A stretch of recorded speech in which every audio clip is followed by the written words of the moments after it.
Down the ages past, Allah sent His messengers to deliver humankind from darkness to light.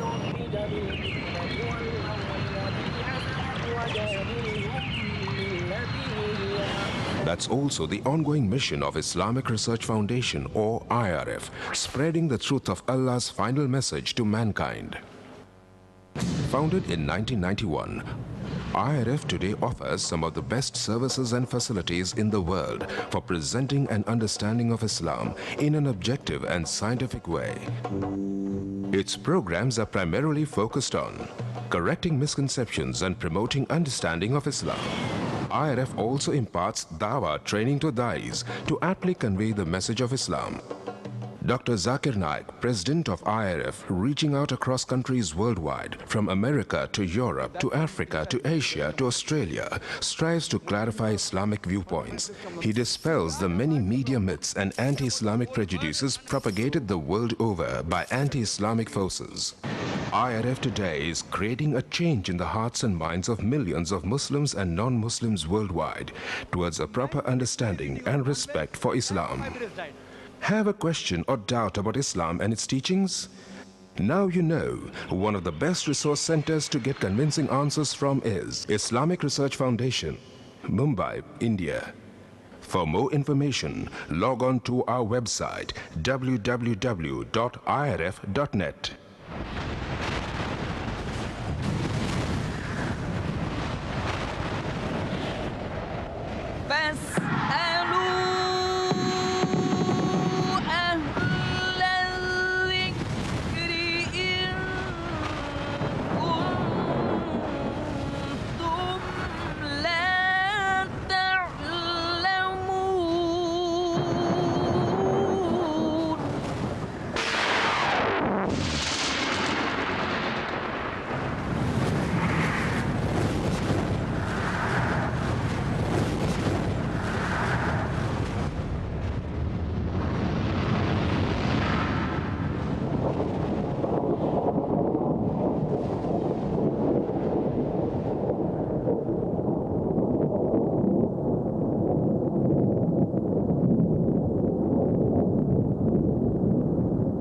मोहतरम जगत गुरु शंकराचार्य जी से गुजारिश है कि वो अपनी तस्सुरात पेश करें।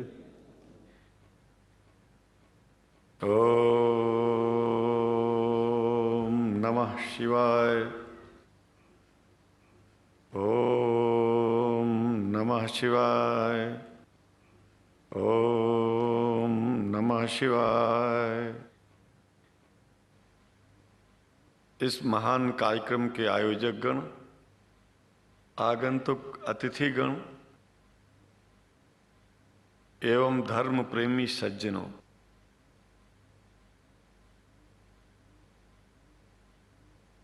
भगवान की जब कृपा होती है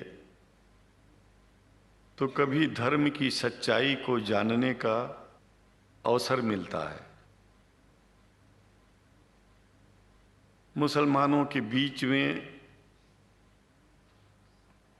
लगातार कई वर्षों से हम जा रहे हैं और भारतवर्ष में एक नई प्रथा का प्रारंभ किया मैंने कि जब जगत गुरु शंकराचार्य भी मुसलमानों के बीच में जाकर के उनके प्रेम को समझ सके और इस्लाम की सच्चाई को जान करके इस्लाम को सारी दुनिया में एक इंसानियत का सबसे बड़ा पाठ सिखाने वाला धर्म मानने के लिए लोगों को समझावे।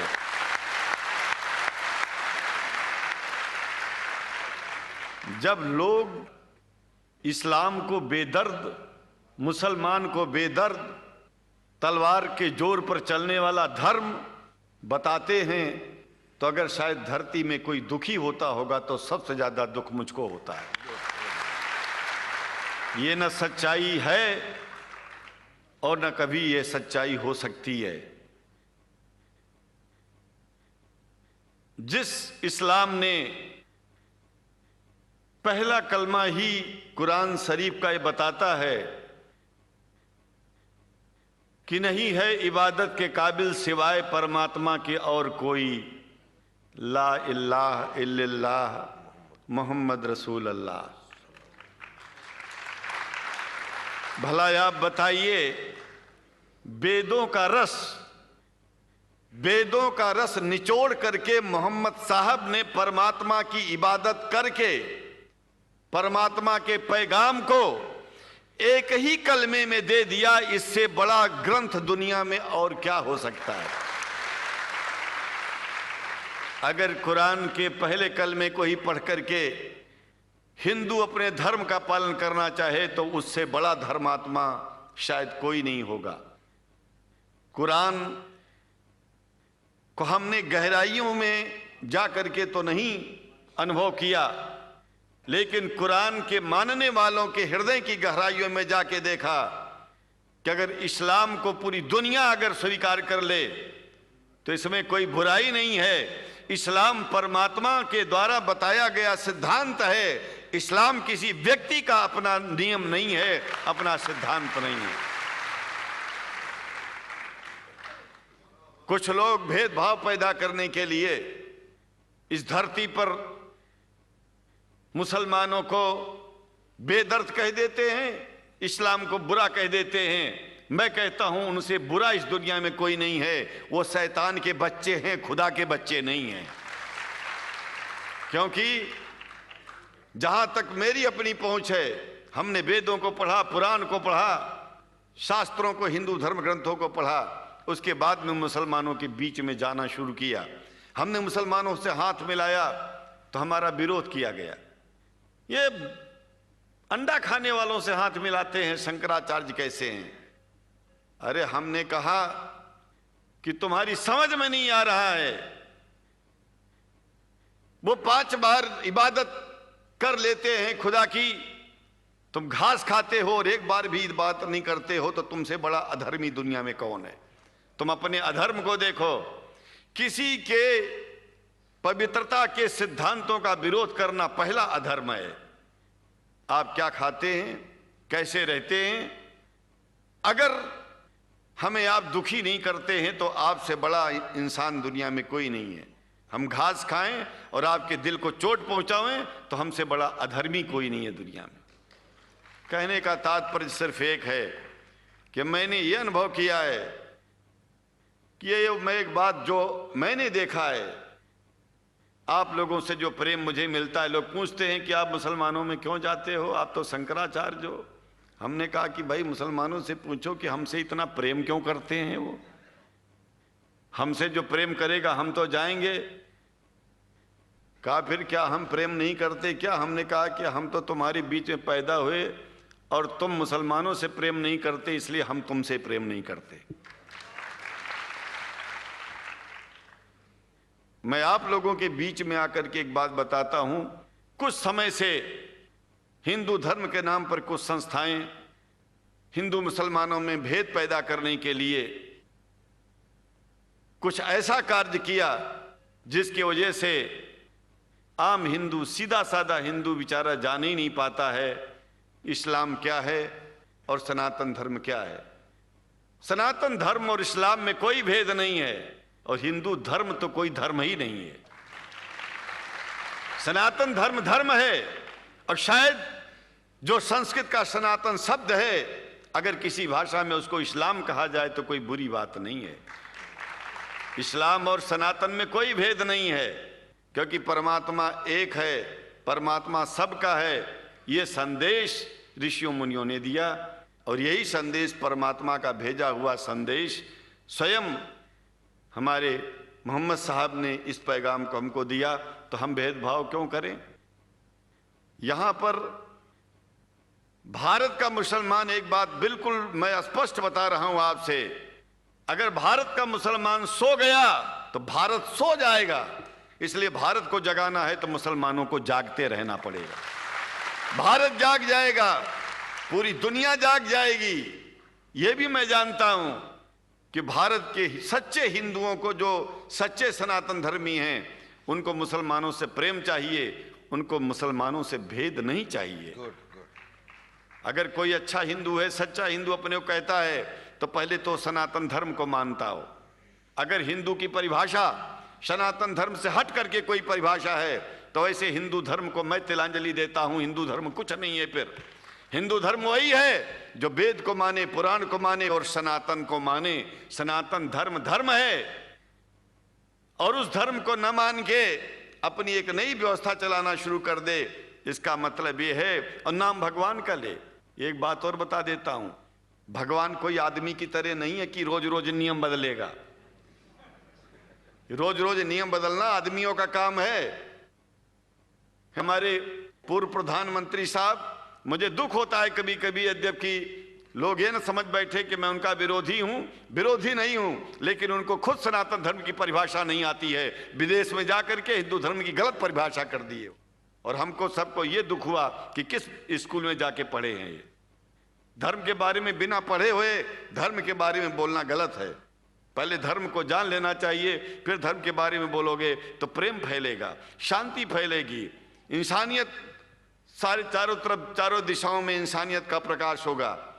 और मैं तो कहता हूं कि अगर शंकराचार्य लोग सब मिलकर के इस विचार में स्थित हो जाएं कि सनातन धर्म वो धर्म है जो इस्लाम से अलग नहीं, इस्लाम वो धर्म है जो सनातन से अलग नहीं, और जो भेद पैदा होता है या राजनीति में होता है, साम दाम दंड भेद, ये राजनीति में है, धर्म में नहीं है। धर्म में है एको ब्रह्म द्वितीयो नास्ति, एकमेव द्वितीयम ब्रह्म ला इलाहा इल्लल्लाह। ये धर्म कहता है, ये धर्म की बात है।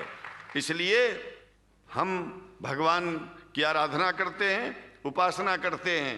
परमात्मा एक है, और परमात्मा बार बार नियम नहीं बदलता कि धरती पर इंसान बदलते जा रहे हैं तो परमात्मा अपना नियम बदलता चला जा रहा है।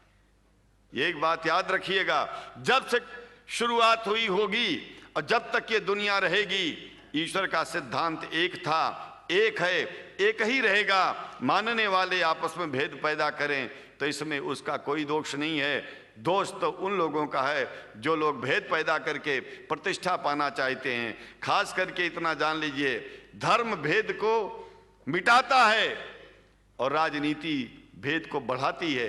राजनीति का स्तर केवल राष्ट्र की व्यवस्था तक है और धर्म पूरे विश्व के लिए है।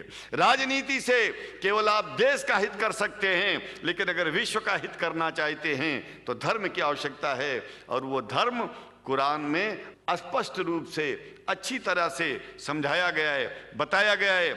हमें हिंदी की कुरान भी प्राप्त है, उपलब्ध है, आज अंग्रेजी की भी मिल गई है।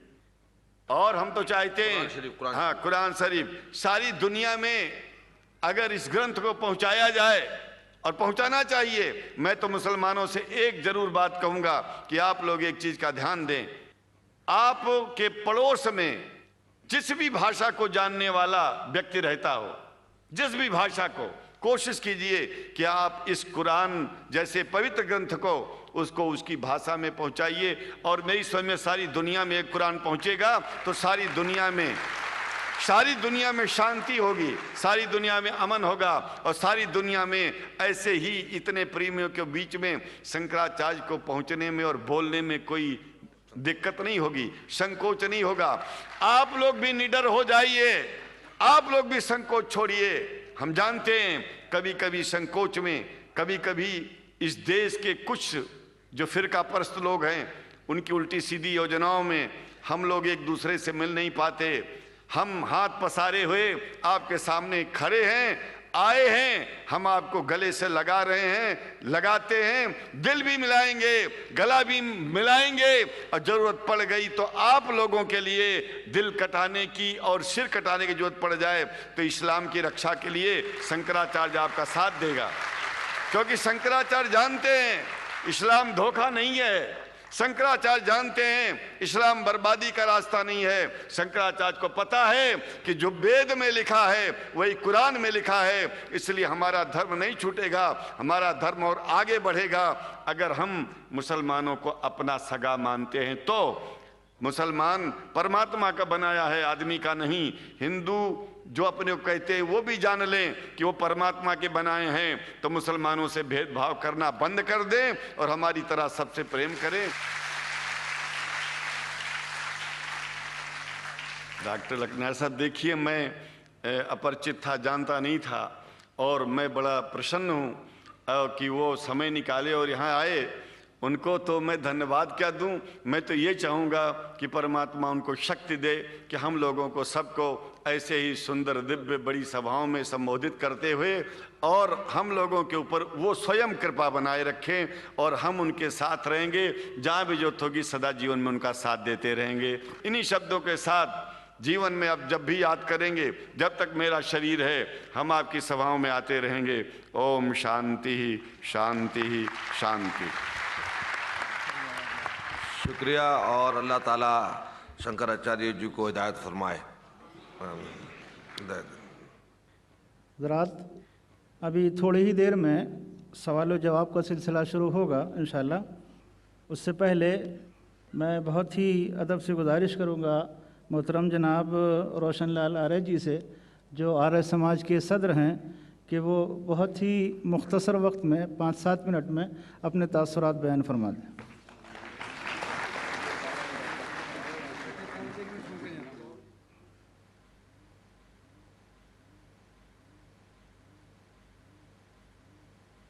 ओम नमः शंभवाय च मयोभवाय च नमः शंकराय च महेश्वराय च नमः शिवाय च शिवधराय च। आज की सभा के सदर अध्यक्ष और मंच पर विराजमान सभी महान विभूतियाँ, इस सभा के संयोजनकर्ता और भाइयों और बहनों, मुझे आपके बीच में आकर के बहुत खुशी हो रही है कि हम सभी एक परिवार के मेंबर के रूप में यहाँ पर इकट्ठे हुए हैं। मुझे हमारे भाई हलीम साहब ने और इनके 2 साथियों ने मिलकर के आपके बीच में आने का न्योता दिया, निमंत्रण दिया, और यहाँ का जो एजेंडा जो मैं समझ पाया, कई बार एक ही बात को अलग अलग एंगल से आदमी समझता है। जैसे यहाँ ये पीछे लिखा है मिसकंसेप्शंस एंड क्लैरिफिकेशंस इस्लाम के बारे में, तो मैंने किसी और दृष्टिकोण से उसको समझा था। जबकि मैं आया तो यहाँ जो हमारे शायद डॉक्टर जाकिर साहब बोल रहे थे, नायक साहब, वो कुछ बातों को स्पष्ट कर रहे थे। तो जो हमारी अपनी अपनी ज़रूरतें हैं, हमारी जो अपनी स्टेज है, उसके मुताबिक ही किसी बात को डिफ़ाइन किया जाता है। हमारे एक कथा आती है कि प्रजापति के पास असुर, मनुष्य और देवता तीनों गए उपदेश लेने के लिए कि हमें उपदेश दीजिए कि हमें क्या करना चाहिए। तो प्रजापति ने तीनों को एक ही शब्द कहा। तीनों आए बारी बारी, मनुष्य को भी कहा दय, देवताओं को भी कहा दय, असुरों को भी कहा दय। वो कहने लगे एक ही बात कह दी सबके लिए, तो अलग अलग बात क्या हुई? तो फिर उसको परिभाषा की गई, उसको डिफाइन किया गया, समझाया गया कि जो मनुष्य है उसमें बहुत बड़ी कमी रहती है कि वो अपनी चीज़ किसी दूसरे को देना नहीं चाहता। एक कंजूसी कहीं ना कहीं उसके अंदर छुपी बैठी रहती है मनुष्य में, और जो उस कंजूसी से हट जाता है, जो सबके लिए देता है, जो सबको अपना परिवार समझता है, वो उसी मायने में देवता बन जाता है। तो मनुष्य को दया का मतलब ये समझाया गया, मैं सूक्ष्म शब्दों में कहना चाहता हूँ, कम शब्दों में, कि जो मनुष्य को दया का अर्थ दिया गया वह है दान। आदमी को दान करना चाहिए अपने हिस्से का, सिर्फ अपना पेट ना पाले, बल्कि जो अपने हिस्से से दूसरे को दे सकता है वही मनुष्य है। मनुष्यता की एक शब्द में पहचान। और देवताओं की क्या पहचान है, उनको भी दया कहा गया। उनके लिए क्या उपदेश है? देवता को कहा गया दया। देवता कौन है? जिसके पास बहुत बड़ा साधन है, जो देने की स्थिति में है। उस देवताओं को क्या करना चाहिए? वो बड़े विषय भोगों में अपने जीवन के अपने लिए खर्च करने में लगे रहते हैं, तो उनको ये कहा गया कि तुम अपने ऊपर कंट्रोल करो, सेल्फ कंट्रोल, दमन करो अपने आप को। और जो असुर प्रवृत्ति के हैं उनके लिए क्या कहा गया, वही दया शब्द। उस दया का क्या मतलब है कि जो क्रूरता है उसको छोड़ के और दया भाव आए। तो ये जो तीनों चीज़ हैं ये उसी प्रकरण में मैं कह गया। और जैसे ये पीछे बातें लिखी थी, मेरे पास जो कार्ड आया मिसकंसेप्शंस, तो पता नहीं मुझे कुछ झटका सा लगा। मैंने कहा इस्लाम और इस्लाम के बारे में मिसकंसेप्शन किसको, कौन है जिसको मिसकंसेप्शन है इस्लाम के बारे में, मैं जानना चाहता हूँ। और क्लैरिफिकेशन, इस्लाम इतना बड़ा धर्म, इतना बड़ा झंडा, वो क्लैरिफिकेशन देगा किसके सामने देगा? कौन सी अदालत है जो उसका क्लैरिफिकेशन लेना चाहती है? कौन माई का लाल है जो उसकी देशभक्ति पर उंगली उठाना चाहता है? कौन माई का लाल है जो उसके धर्म के सिद्धांतों पर शक करता है? कोई अदालत लगा के पूछना चाहता है, कोई वारंट जारी करना चाहता है? कौन है दुनिया के अंदर ऐसा अज्ञानी व्यक्ति जो ये जानना चाहता है कि इस्लाम आए और हाजिर हो और हमें बताया कि तुम्हारे अंदर ये कमी है, ये कमी है, ये गलती है, वो गलती है? तो जो मैंने समझा मैंने कह दिया। तो मुझे नहीं पता किस प्रकरण में मैंने समझा और किस प्रकरण में मैंने कह दिया। तो मुझे बड़ा कड़वा सा लगा। जो मुझे कार्ड लेके दोनों साथी आए, मुझे इनके ऊपर गुस्सा आया। अरे मैं कही ये क्यों छपवा दिया? क्या बात, कोई अपराध की वृत्ति है? कोई डर रहे हैं किसी से? किससे डर रहे हैं? क्या हमारे ऊपर कोई आरोप पत्र, चार्जशीट जारी की है किसी ने? तो इस्लाम एक ईश्वर का हुक्म है, भगवान का आदेश है। और मैं एक बात कहना चाहता हूँ, छोटी सी बात है, सबके समझ में आने वाली बात है। जब आदमी बीमार होता है और उसको डॉक्टर के पास ले जा रहे होते हैं और डॉक्टर उसकी तकलीफ़ दूर करना चाहता है, तो क्या डॉक्टर का धर्म, क्या डॉक्टर की जाति या गोत्र पूछते हैं कि डॉक्टर ने कहाँ पढ़ाई की, ये पूछते हैं? सिर्फ इस बात की चिंता रहती है कोई मेरे मरीज को बचा ले, कोई इसको मरने से बचा ले। इस बात पर नज़र पूरे परिवार की रहती है और किसी बात की नहीं रहती। और आज इस दुनिया को बचाने के लिए इस्लाम ने बहुत बड़ा रोल किया है। आज बहुत बड़ा रोल इसके सामने है। बहुत बड़ी चुनौती का जवाब इस्लाम को आगे बढ़कर देना पड़ेगा। एक जब ये अपने डॉक्टर जाकिर साहब बोल रहे थे तो आदमी सोचता भी रहता है ना, आदमी के अंदर फाउंटेन की तरह से दिमाग है आदमी का। तो जब मेरे ये कह रहे थे कि भाई अमेरिका में, घटिया सी बात है वैसे, पर घटिया को बढ़िया तरीके से कहना चाहता हूँ कि अमेरिका में 2000 पता नहीं, हम इतनी देर से बैठे हैं, इतने में इतने रेप हो गए होंगे। इन्होंने एक बात कही तो ये तो खैर एक बड़ी एक बीमारी है, आदमी की कमजोरी है, आदमी की गिरावट है। रेप करना एक इंसान का महापशुता नीचता का कार्य है। पशु को कहना, पशु को अपमान करना है। उसको कुत्ता कहेंगे तो कुत्ता एतराज़ उठा देगा, ये ऐसा क्यों कह दिया। तो मैं ये कहना चाहता हूँ, वैसे मेरे मन में आई भाई ये तो आपने सोच लिया कि अमेरिका में इतने रेप होते हैं। क्या आपने कोई ऐसा देश देखा जो देश दूसरे देशों का रेप करता है? अमेरिका अपने आप में एक रेप का प्रतीक है। इराक के अंदर क्या कर दिया। और क्या कहना चाहता है, आज अमेरिका की नज़र में तमाम दुनिया के लोग हैं, अपने आप को थानेदार समझ करके किसी की भी गर्दन मुर्गे की तरह पकड़ के कहना चाहता है इसमें ये गलती। भाई मैं तो जानता नहीं, मैंने बेचारे को देखा नहीं कभी, सद्दाम हुसैन को, कोई ना मेरा रिश्तेदार है, मैं फ़ोटो फाटो देखी होगी उसके एक आध बार, पर मैं पूछना चाहता हूँ, मेरे दिल में बड़ा दर्द उठता है। अरे तुमने कहा उसके पास रासायनिक हथियार हैं, उसके पास इस्लामिक बम है, उसके पास पता नहीं क्या है क्या नहीं है, उसके पास जादू टोना है, और उसको पकड़ के कैद कर लिया। अरे तो किसी के बारे में कह दो, ये तो कह दो मनमोहन सिंह के पास रासायनिक हथियार हैं, कल मनमोहन सिंह को पकड़ लो, कल मुशर्रफ को पकड़ लो, लंका वाली बेचारी वो कुमार तुंगे है, उसको कह दो ये भी जादूगरनी है, इसको पकड़ लो। तो ये सारी दुनिया के लोगों को, और एक बात हमारे शंकराचार्य महाराज ने कही कि सबको ये जो भाषा समझता हो उसको कुरान शरीफ दी जानी चाहिए। और मैं कहना चाहता हूँ आपको कि पकड़ लो गर्दन बुश की, उसको रटवाओ पहले तो कुरान शरीफ। किसी भाषा में समझता हो भाषा में, नहीं तो गांव वाली भाषा में, जैसे भी समझा सकते हो समझाओ। तो एक बात ये मैं कहना चाहता हूँ कि एक तो हमारा लेवल है शरीर का, एक हमारा लेवल है ऊपर आत्मा का, जो रूहानी जिसको कहते हैं। और जो रूहानी रूप है उसमें आदमी जब ऊंचा उठता है, जैसे आप लोग जहाज़ में सब तकरीबन यहाँ बैठे हैं, बहुत से लोग जहाज़ में गए होंगे, बाकी जाने वाले होंगे, जा भी सकते हैं, कोई दिक्कत नहीं है। तो जहाज़ में जब आप बैठते हैं तो ये जो नदियां हैं, नाले हैं, शहर हैं, और जो ये कारें दिखती हैं, ऐसी दिखती हैं जैसे दिया सलाई माचिस की डिब्बी जा रही हो, बहुत छोटा दिखता है। तो जो आदमी ऊंचा उठता है उसको दुनियावी चीज़ें, दुनियावी सुख बहुत छोटे दिखते हैं। और जितने भी लोग जो महापुरुष हुए, जो जैसे आज़ादी की लड़ाई लड़ने वाले, जैसे कोई दुनिया का भला करने वाले, जो ऋषि हैं, साधु महात्मा हैं, पीर पैगंबर हैं, ये सब के सब अब नॉर्मल होते हैं। नॉर्मल कौन है? राजी खुशी आदमी जो अपने बच्चे पढ़ने से मतलब रखता है, अपने घर से स्कूल, स्कूल से वापस दुकान, दुकान से वापस खेत में गया फिर वापस। ये जो दुनिया का भला करने के चक्कर में रहते हैं, ये पूरे के पूरे राजी खुशी नहीं होते दुनिया की भाषा में, ये एक प्रकार के पागल होते हैं।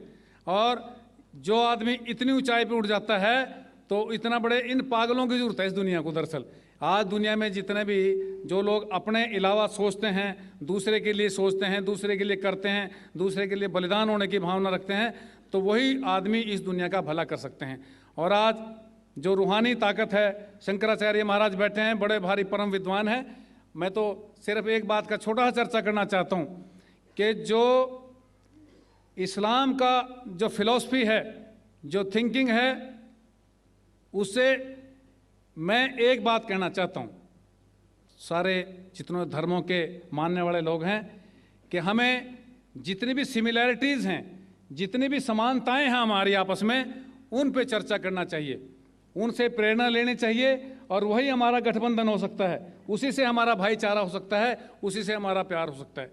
और जहाँ भी हम ये कोशिश करेंगे कि हम ये सिखाने की कोशिश करें कि इस्लाम ने हमारे से ये लिया, उसने हमारे से लिया, फिर तो सींग फंस जाएंगे, टक्कर हो जाएगी। तो टक्कर से बचने का तरीका ये है कि जो सिमिलैरिटीज़ हैं, जो समानताएं हैं, उनको लेकर के चलें तो भाईचारा होगा। जितनी भी आज दुनिया में बीमारियां, परेशानियां हैं, उन सब को मिलकर के हम दूर कर सकते हैं और जो उसका समाधान कर सकते हैं। और उसमें इस्लाम का बहुत बड़ा गर्व के साथ बहुत बड़ा योगदान है, पतंजल ऋषि का बहुत बड़ा योगदान है, और शंकराचार्य जो हमारे बीच में बैठे हैं, तो मैं इनका इसलिए भी धन्यवाद करना चाहता हूं कि इन्होंने बड़े हौसले के साथ आकर के इस बीच में आपके इस बात को स्वीकार किया कि वो सदा आते रहेंगे, सदा आपके बीच में हाजिर रहेंगे।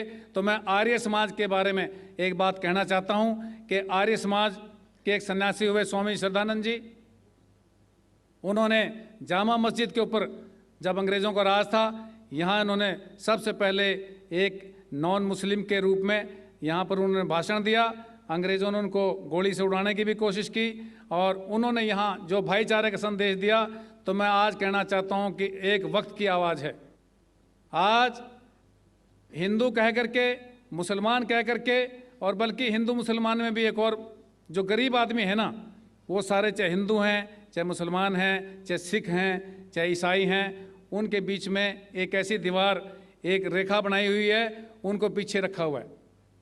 उनको पीने का पानी नहीं मिलता आज देश के अंदर, उनको कोई रोज़गार नहीं मिलता। और आज इतने नौजवान इस देश में हैं जिनकी काबिलियत के आधार पे उनकी कहीं सुनवाई नहीं होती। तो करोड़ों समस्याएं हैं, उन सारी समस्याओं को दूर करने के लिए आप लोग इकट्ठे रहेंगे तो इस दुनिया में मांगने से कोई कुछ नहीं देगा। आप अपने अंदर ताकत पहचानो, बहुत बड़ी ताकत आपके पास है। उस ताकत को लेकर के इस देश को एक सही दिशा देना और भाईचारे को बढ़ाना, और सारी दुनिया की जिम्मेदारी आप लोगों के ऊपर है। और जो हज़रत मोहम्मद साहब ने सारी दुनिया के लिए संदेश दिया, किसी एक आदमी के लिए नहीं दिया। उन्होंने जो अमृत की वर्षा की है वो प्राणी मात्र के लिए की है। आओ उस अमृत को पहचानें, उसको धारण करें, और सारी दुनिया की भलाई करने के लिए हम सब इकट्ठे होकर के भाईचारे की ताकत को लेकर आगे बढ़ें।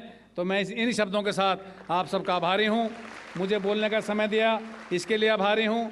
और इस प्रोग्राम को कन्वीन किया गया, और आगे भी जब भी कभी इस बात को लेकर के आप इस हाल कमरे में बैठेंगे या इसको लागू करने के लिए कुछ पॉइंट को सड़कों के ऊपर आएंगे या पार्लियामेंट के अंदर जाएंगे या बाहर जाएंगे, हर जगह मैं आपके साथ हूँ। बहुत बहुत शुक्रिया। हजरात इत्मीनान के साथ तशरीफ़ रखें। अब सवाल जवाब का सिलसिला शुरू होगा, और उसके सिलसिले में गुजारिश ये है कि डॉक्टर साहब ने जिस उन्वान पर ख़िताब किया है उसी ख़िताब से मुताल्लिक़ आपके जहन में जो सवाल हो वो करें, गैर मुताल्लिक़ सवाल मत कीजिएगा। दूसरी बात यह है कि इस जानिब और उस जानिब माइक लगा हुआ है। जिन साहब को सवाल करना है वो निहायत इत्मीनान के साथ तशरीफ़ लाएं और माइक से सवाल करें, डॉक्टर साहब जवाब देंगे। और इसमें इत्मीनान और सुकून को बरकरार रखें, किसी भी तरह एक दूसरे पर पेशकदमी न करें, बल्कि एक साहब सवाल कर लें, इंतज़ार करें, जब वो सवाल कर चुके हैं, जवाब सुन चुके हैं, तो दूसरे साहब आएँ अपना सवाल करने के लिए। मैं समझ। मान्यवर जाकिर नाइक जी को नमस्कार। मैं लालचंद आर्य, नयाबास आर्य समाज मंदिर से। सबसे पहले मान्यवर रोशन लाल जी से एक सवाल करना चाहता हूँ। स्वामी दयानंद सरस्वती ने जो अपनी जीवनी में लिखे सत्तार प्रकाश में, उसमें श्री कृष्ण जी को योगी राज श्री कृष्ण का है, जबकि कि उनकी कोई बीवियाँ नहीं थी, एक के अलावा उनका नाम था रुक्मणी और उनसे ही बच्चा पैदा हुआ था पदुम। इन्होंने एक इल्ज़ाम लगाया आर्य जाति पे कि श्री कृष्ण जी की 11,000 पत्नियां थीं। कृपया आप समाधान करें और इसका जवाब आप पूर्ण लें इनसे कि इन्होंने जो इल्ज़ाम लगाया है क्या वो सही है या गलत है। जवाब के लिए इंशाल्लाह मैं हाजिर हूँ इधर। सवाल मुझसे पूछा जाएगा इंशाल्लाह। शंकराचार्य अगर चाहते मैं जवाब के बाद इजाफा करना चाहते हैं मैं उन्हें दे दूंगा इंशाल्लाह। मैं भी तालिब इल्म हूँ अल्हम्दुलिल्लाह, सिर्फ कुरान का नहीं, वेद का भी, महाभारत, रामायण इंशाल्लाह। पहले आपका सवाल दूंगा इंशाल्लाह, बाकी जो शंकराचार्य ने कहा उसका भी जवाब दूंगा। भाई साहब ने कहा कि जो मैंने इल्ज़ाम लगाया कि कृष्ण के 16,000 से ज़्यादा बीवी थी, वो इल्ज़ाम ने वो आपके महाभारत में लिखा हुआ है। और कृष्ण की एक बीवी नहीं 8 बीवियाँ थे, 8 बीवियाँ थे, उसमें से रुक्मणी थी, 8 बीवियाँ थी। उसके बाद 16,100 जब जंग के हालत के अंदर उनने 16,100 से शादी की। ये लिखा है महाभारत के अंदर अनुशासन पर्व में। मैं आपको हवाला दे रहा हूँ। किसी भी धर्म में, किसी भी मजहब में जब आप तकरीर करते हैं, जवाब देते, उसका हवाला होना चाहिए किताब से। मैं कहता हूँ या कोई स्वामी कहते या शंकराचार्य कहते, उसकी वैल्यू ज़ीरो है। मैं कुछ कहता हूँ इस्लाम में, उसकी वैल्यू ज़ीरो है। मैं हवाला दूंगा कुरान और सही हदीस का। तो मेरे तकरीर में जितनी भी मैंने बात इस्लाम के मुतालिक की, उसका हवाला दी। चैप्टर नंबर सूरह माइदा चैप्टर नंबर 5 वर्स नंबर 1, या सही बुखारी वॉल्यूम नंबर 4 हदीस 46। तो ये जो हवाला मैं दे रहा हूँ, ये महाभारत में लिखा हुआ है अनुशासन पर्व में कि श्री कृष्ण ने 16,100 एक साथ में, 8 पहले थे, तो वो 8 को जुड़ के कुल मिला के होते हैं 16,108। तो 16,100 साथ में उन्होंने की, वो जंग के हालत में जब कई लोग मारे गए, तो उस हालत में तो ये इल्ज़ाम नहीं, हकीकत है। अगर आप समझते ये गलत है तो आपको महाभारत में नहीं मानना चाहिए। और जो लोग ने अभी तकरीर किए, मेरी तकरीर के बाद माशाअल्लाह जब शंकराचार्य ने कहा और शुरू किया, उन्होंने पूरी तकरीर में एक अरबी की आयत की तिलावत की, आयत या अरबी बोलें कलमे की तिलावत की, और एक संस्कृत की तिलावत की।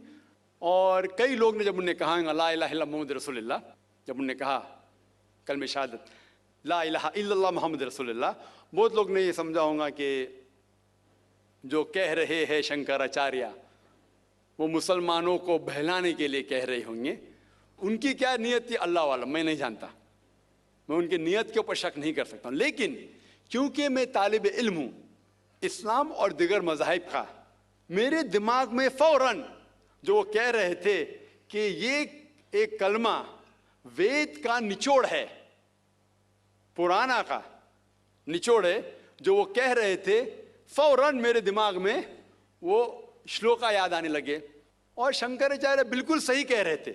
उनकी नीयत क्या थी अल्लाह आलम, लेकिन वो बिल्कुल सही कह रहे थे कि अगर आप हिंदू मज़हब की किताब पढ़ेंगे, उन्हें सही कहा कि हिंदू मज़हब, ये नाम जो हिंदू है ये ब्रिटिशर्स ने दिया है, अंग्रेज लोग ने दिया। ये हिंदू लफ्ज़ जो है अंग्रेज़ों ने दिया है, सही नाम होना चाहिए वेदांतिस या सनातन धर्म। ये हिंदू जो नाम है ये हिंदुइज्म अंग्रेजों ने दिया। हिंदू नाम सबसे पहले पर्शियन लोग ने जब आए थे हिमालय के जरिए, और जो अरब लोग आए थे हिंदुस्तान में, उन्होंने नाम हिंदू दिया। और आप इंसाइक्लोपीडिया ब्रिटानिका में पढ़ेंगे वॉल्यूम नंबर 20 रेफरेंस नंबर 581, उसमें कहा गया है कि Hinduism is a group of beliefs for people living in India. तो हिंदुइज्म जो लफ्ज है ये अंग्रेजों ने दिया है, सही लफ्ज होना चाहिए सनातन धर्म। और बिल्कुल सही है कि सबसे ऊंची किताब हिंदुइज्म में वेद और उपनिषद पुराना। अगर आप पढ़ेंगे छंदोग्य उपनिषद अध्याय 6 सेक्शन नंबर 2 श्लोका नंबर 1, उसमें लिखा गया है एकम एविदित्यम, भगवान एक ही है, दूसरा नहीं है। श्वेताश्वतर उपनिषद में लिखा हुआ है अध्याय 6 श्लोका नंबर 9 में, नाचस्य कशिज जनिता न चदीपा, ये संस्कृत कोटेशन है, इसके मानी होती है कि उस भगवान का कोई रब नहीं है, ना कोई वालदेन है, उसका ना कोई पालने वाला है, ना वालिद है ना वालदा है। आगे आप पढ़ेंगे लिखा हुआ है श्वेताश्वतर उपनिषद में अध्याय 4 श्लोका नंबर 19 में, न तस्य प्रतिमा अस्ति, उसके जैसा कोई भी नहीं है। और सारे किताबों में से जो सबसे ऊपर किताब है, जिस तरह शंकराचार्य ने कहा, वो है वेद। और 4 वेद है, ऋग्वेद, यजुर्वेद, सामवेद और अथर्ववेद। यजुर्वेद में लिखा हुआ है अध्याय 32 chapter number 32 shloka number 3 verse number 3 में लिखा है, न तस्य प्रतिमा अस्ति, उसका ना कोई अक्ष है, ना कोई बुत है, ना कोई तस्वीर है। उस भगवान का ना अक्ष है, ना तस्वीर है। और आगे लिखा हुआ है यजुर्वेद में अध्याय 40 श्लोका नंबर 9 में, अंधात्म प्रविशन्ति या असम्मुतिम उपास्ते। अंधात्म मीन्स अंधकार, प्रविशन्ति मतलब अंदर जाना। वो लोग अंधकार में जा रहे हैं जो लोग असंभूति की पूजा करते हैं। असंभूति मतलब कुदरती चीजें, हवा, आग, पानी। जो लोग कुदरती चीजें की पूजा करते हैं वो अंधकार में जा रहे हैं। और आगे श्लोका कहता है कि वो लोग और गहरे अंधकार में जा रहे हैं जो लोग संभूति की पूजा करते हैं। संभूति मतलब बनाई हुई चीजें, मतलब टेबल, चेयर, गाड़ी, बुत, ये जो बनाई हुई चीजें हैं उसकी अगर पूजा कर रहे हैं तो और अंधकार में जा रहे हैं। और आप पढ़ेंगे ऋग्वेद, चारों वेदों से सबसे ऊंचा वेद है ऋग्वेद। ऋग्वेद में लिखा हुआ है जिल्द नंबर 1, बुक नंबर 1, किताब number 1, him number 164 shloka number 46, एकम सत विप्र बहुधा वदान्ते, जिसके मानी है सच एक है, सच्चाई एक है, भगवान एक है। और संत लोग भगवान को मुख्तलिफ नामों से पुकारते हैं, लेकिन भगवान एक है। और जो उनने संस्कृत में श्लोक पढ़ी वो आदि श्लोक थी, पूरी श्लोक में पढ़ूंगा इंशाअल्लाह। वो श्लोक जो उन्होंने पढ़ी वो ब्रह्म सूत्र है, हिंदुइज्म के ब्रह्म सूत्र है। एकम ब्राह्म द्वितीया नास्ते, आदि पढ़ी, पूरी है। एकम ब्राह्म द्वितीया नास्ते, नहना नास्ते नास्ते किंचन, जिसके मानिए भगवान एक ही है, दूसरा नहीं है, नहीं है, नहीं है, जरा भी नहीं है।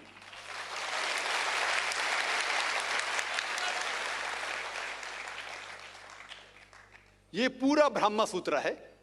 वक्त की किल्लत की वजह से उन्हें आधा पढ़ा और मुझे ऐसा लग रहा था जैसे कि उनने मेरी एक तकरीर सुनी जिसका मौजू है similarities between Hinduism and Islam. Hinduism और इस्लाम में यकसानियत। ये हो गया पहले पाठ कलमा का, ला इलाहा इल्लल्लाह, ना कोई माबूद है अल्लाह के सिवा। अभी दूसरे पाठ है मोहम्मद सल्लल्लाहु अलैहि वसल्लम, मोहम्मद रसूलुल्लाह, मोहम्मद सल्लल्लाहु अलैहि वसल्लम रसूल है।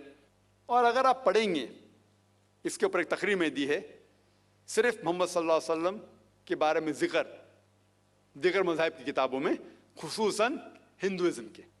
और अगर आप पढ़ेंगे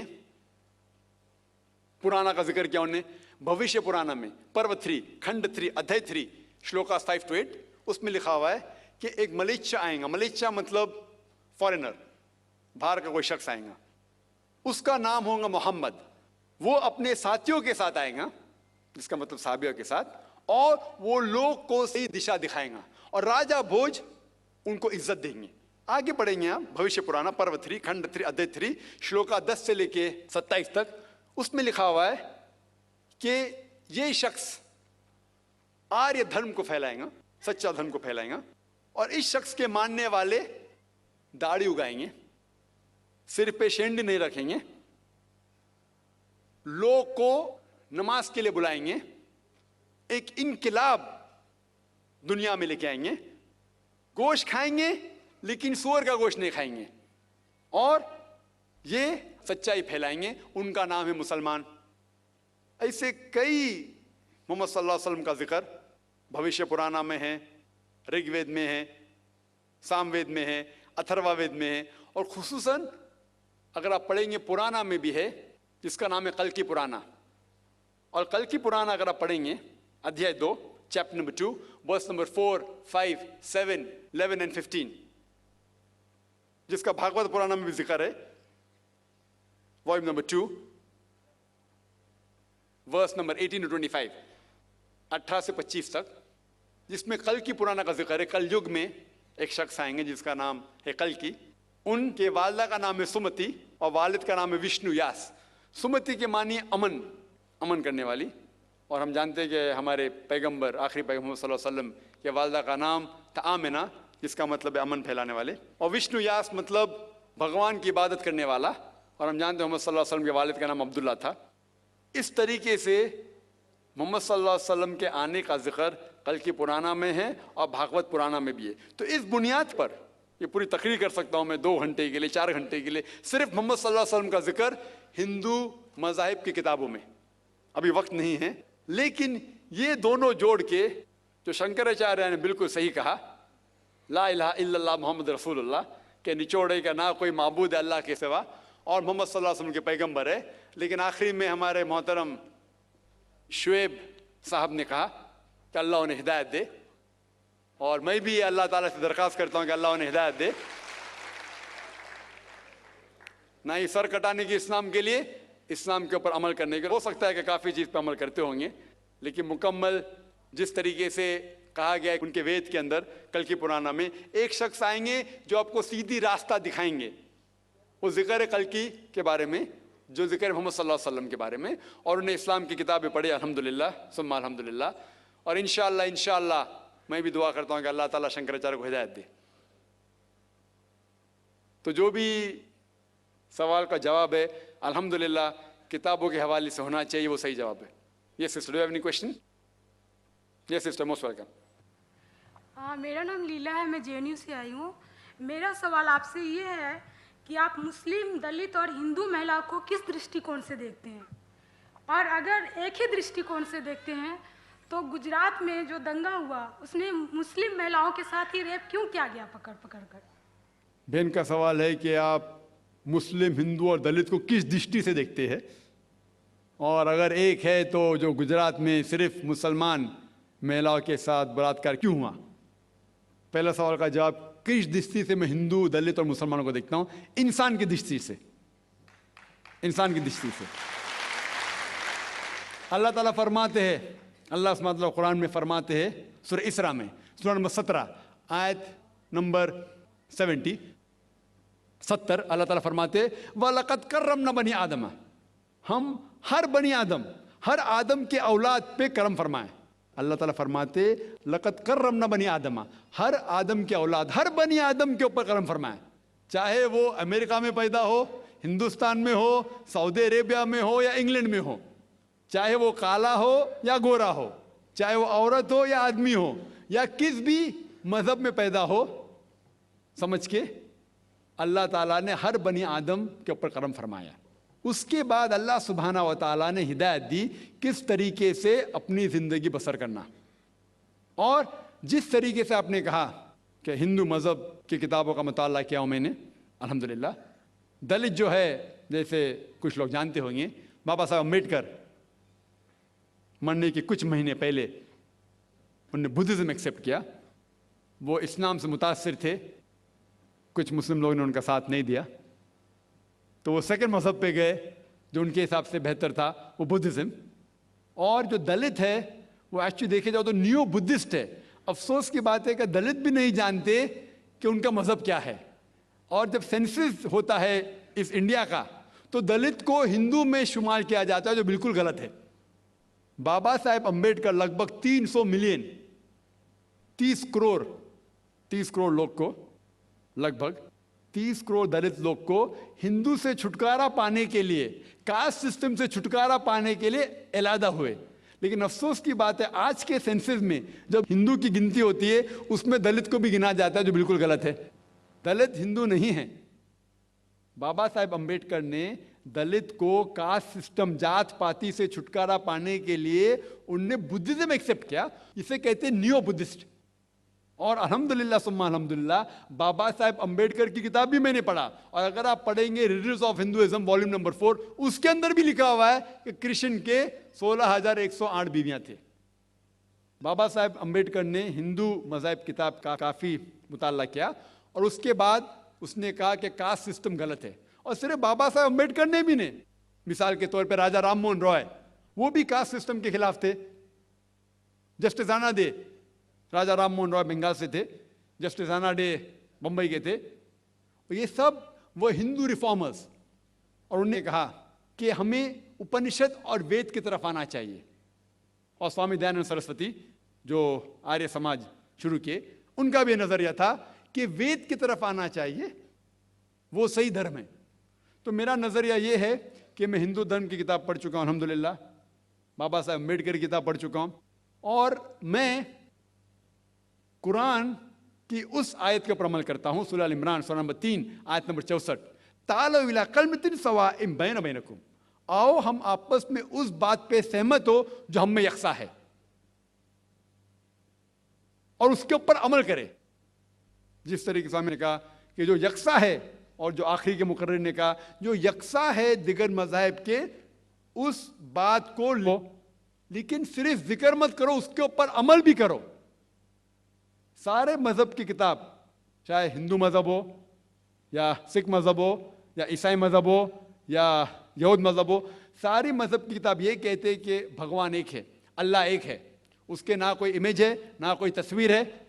और हर मजहब का मुताला करेंगे, हमें यह पता चलेगा कि ईश्वर भगवान अल्लाह एक ही है, उसके अलावा कोई नहीं है। और इन मजहब की किताबों में हिंदुइज्म, जुडाइज्म, क्रिश्चियनिटी, इन सब में मोहम्मद सल्लल्लाहु अलैहि वसल्लम के आने का भी जिक्र है। तो मैं उन लोगों से ये बात कर रहा हूँ, अगर आप अपनी मजहब की किताब पढ़ेंगे तो आप और करीब आएंगे। और इस्लाम के मानी क्या है? इस्लाम मानी अपनी सारी ख्वाहिशें अल्लाह के ख्वाहिश पे निछावर करना। और जो शख्स अपनी ख्वाहिश अल्लाह की ख्वाहिश या भगवान के ख्वाहिश में निछावर करता है, उसे कहते हैं मुस्लिम। ये मेरा नजरिया है। आपका दूसरा सवाल था कि गुजरात में क्यों सिर्फ मुसलमान औरतों के साथ बलात्कार किया गया था, वो आपको उनसे पूछना पड़ेगा, मुझसे नहीं। मैं तो मौजूद नहीं था, मैंने उनसे नहीं कहा। हो सकता है जिस तरीके से शंकराचार्य ने कहा, और मैंने मेरी तकरीर में भी कहा कि ये चीज है पॉलिटिशियन के वजह से। पॉलिटिशियन, ये जो दंगा फसाद जो होता है इस देश में दुनिया में सबसे ज्यादा दंगा फसाद होते, कोई मुल्क में जो दुनिया में दंगा फसाद होते वो हिंदुस्तान नंबर 1। और इसके मेन कारण है ना कि हिंदू मुस्लिम में झगड़ा है, मेरे हिसाब से मेन कारण है पॉलिटिशियन। क्योंकि उनका मेन मकसद है कि वोट इकट्ठा करने के लिए वो दंगा फसाद करते हैं, मजहब का इस्तेमाल करते। इसी तरीके से गुजरात में ये दंगा फसाद करने के लिए कई दलितों का सहारा लिया, उनको भड़काया गया। उनका मेन मकसद था कि वोट जीतना। जिस तो शंकराचार्य ने कहा कि वोट जीतने के लिए, मैंने क्यों कहा 100% पॉलिटिशियन खराब है, अक्सर कहता हूं, अक्सर, ज्यादातर। और ये इसीलिए ये दंगा फसाद होता है वोट के बुनियाद के लिए। अगर ये पॉलिटिशियन की जो ये वोट बैंक निकाल दे तो इंशाअल्लाह हिंदुस्तान में भी अमल होगा।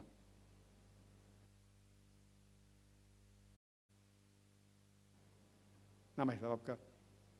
मेरा नाम विक्रम है और मैं जेएनयू का हिस्ट्री का शोध छात्र हूँ और प्रभात खबर न्यूज़पेपर्स का दिल्ली ब्यूरो करस्पॉन्डेंट हूँ। सर, मेरा सवाल इसी से संबंधित है। 2 सवाल है। एक ये कि आपने कहा कि जातिवाद केवल हिंदू धर्म में ज़्यादा माना जाता है, लेकिन कुरान में ये कहा जाता है कि जातिवाद नहीं है। लेकिन अब देखेंगे इस्लाम में तो सैयद है, पठान है, इनको काफ़ी ऊंचा दर्जा दिया जाता है, जबकि जो निम्न जाति के लोग हैं, जो दलित मुसलमान हैं, उनके साथ भेदभाव ज़्यादातर किया जाता है। दूसरा कि ट्रिपल तलाक के बारे में बताइए। मेरा ऐसा मानना है कि इस्लाम धर्म को बदनाम करने के लिए कुछ हिंदू संगठनों ने ट्रिपल तलाक को बहुप्रचारित किया और बदनाम कर दिया। भारत के जन जन में ये मानना है कि मुसलमान औरतों के साथ अच्छा व्यवहार नहीं किया जाता, खासकर ट्रिपल तलाक को लेके। मैं चाहता हूं कि इस पर स्पष्ट करा। Thank you. भाई साहब ने 2 सवाल पूछे। पहला सवाल कि मैं कहता हूं कि इस्लाम में जात पात नहीं है, तो इस्लाम में सैयद है, पठान है, ये सब क्या है? अल्लाह सुब्हानहू व तआला फरमाते हैं सूरह हुजुरात में, सूरह नंबर 49 आयत नंबर 13 में या अय्युहन्नासु इन्ना खलकनाकुम मिन ज़करिन व उनसा व जअलनाकुम शुऊबन व क़बाइला लिताअरफ़ू इन्न अक्रमकुम इंदल्लाहि अत्क़ाकुम इन्नल्लाह अलीमुन खबीर। ओ इंसानों, हमने आपको एक जोड़ी से पैदा किया, फ्रॉम सिंगल पेयर, एक जोड़ी से मर्द और औरत की, और आपको कबीले में तकसीम किया ताकि आप एक दूसरों को पहचान सके, ना कि आप एक दूसरे से नफरत करें। आपको कबाइल में तकसीम किया तो कि आप एक दूसरे को पहचान सके, ना कि आप एक दूसरे से झगड़े या इख्तिलाफ पैदा करें। और सबसे अच्छा इंसान वो है जिसके पास तकवा है। कुरान शरीफ में अल्लाह सुब्हानहू व तआला फरमाते कि इंसान को परखा जाता है ना कि उनकी जायदाद पे, ना दौलत पे, ना रंग के ऊपर, क्या काला या सफ़ेद, ना अमीर या गरीब, लेकिन तकवे पे। अल्लाह सुब्हानहू व तआला से कितनी मोहब्बत है, कितना खौफ है। और तकवा ये चीज़ है जो इंसान को ऊपर लेके जाता है दूसरे इंसान से। तो जात पात इस्लाम में बिल्कुल नहीं है। और मोहम्मद सल्लल्लाहु अलैहि वसल्लम ने आखिरी हज्जतुल विदा में कहा कि ना कोई अरब गैर अरब से बेहतर है, ना कोई गैर अरब अरब से बेहतर है, ना ही कोई सफ़ेद इंसान काले से बेहतर है, ना कोई काला इंसान सफ़ेद से बेहतर है। सिर्फ तकवे से इंसान ऊपर हो सकता है। तो जात पात इस्लाम में नहीं है। ये तो सरनेम है, खान, पठान, शेख, सैयद, ये सरनेम है। सरनेम मतलब जैसा होता है ना, सरनेम मिसाल के तौर पर इंडिया में कितने लोग का सरनेम है, देसाई सरनेम है, पटेल है, जोशी है, जो भी है, ये सरनेम है। किधर भी कुरान या हदीस में नहीं लिखा गया है कि खान शेख से ऊपर है।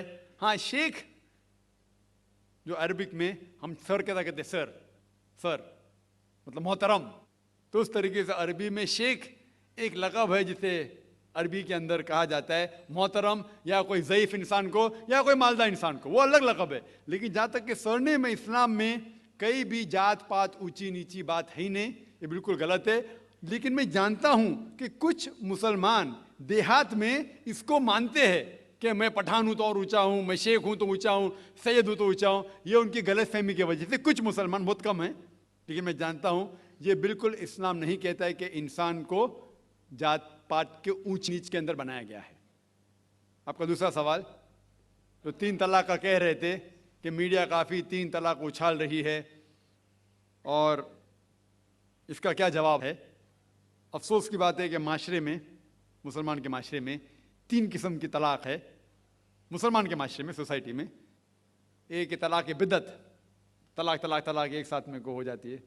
एक तलाक हसन, जो तलाक दो, एक माह रुको हैज़ के लिए, फिर तलाक दो, फिर रुको, फिर तीसरा तलाक दो। और तीसरा तलाक के हसन, जो बिल्कुल सही तरीका है, जो कुरान शरीफ के है, तलाक दो और 3 माह रुको।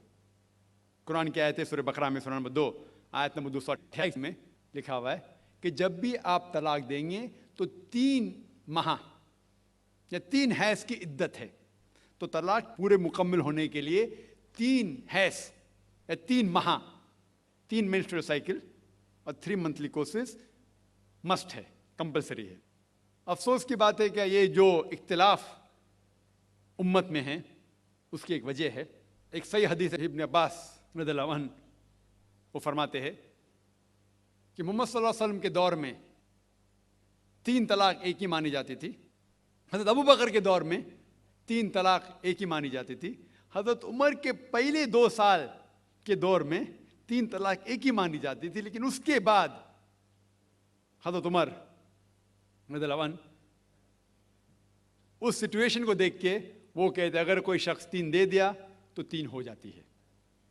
इस हदीस की वजह से जो इख्तिलाफ उम्मत में है, और कई उलमा में इख्तिलाफ है, लेकिन उलमा में इख्तिलाफ है, रहेगा एक मंच पे आएंगे कि अल्लाह आलम।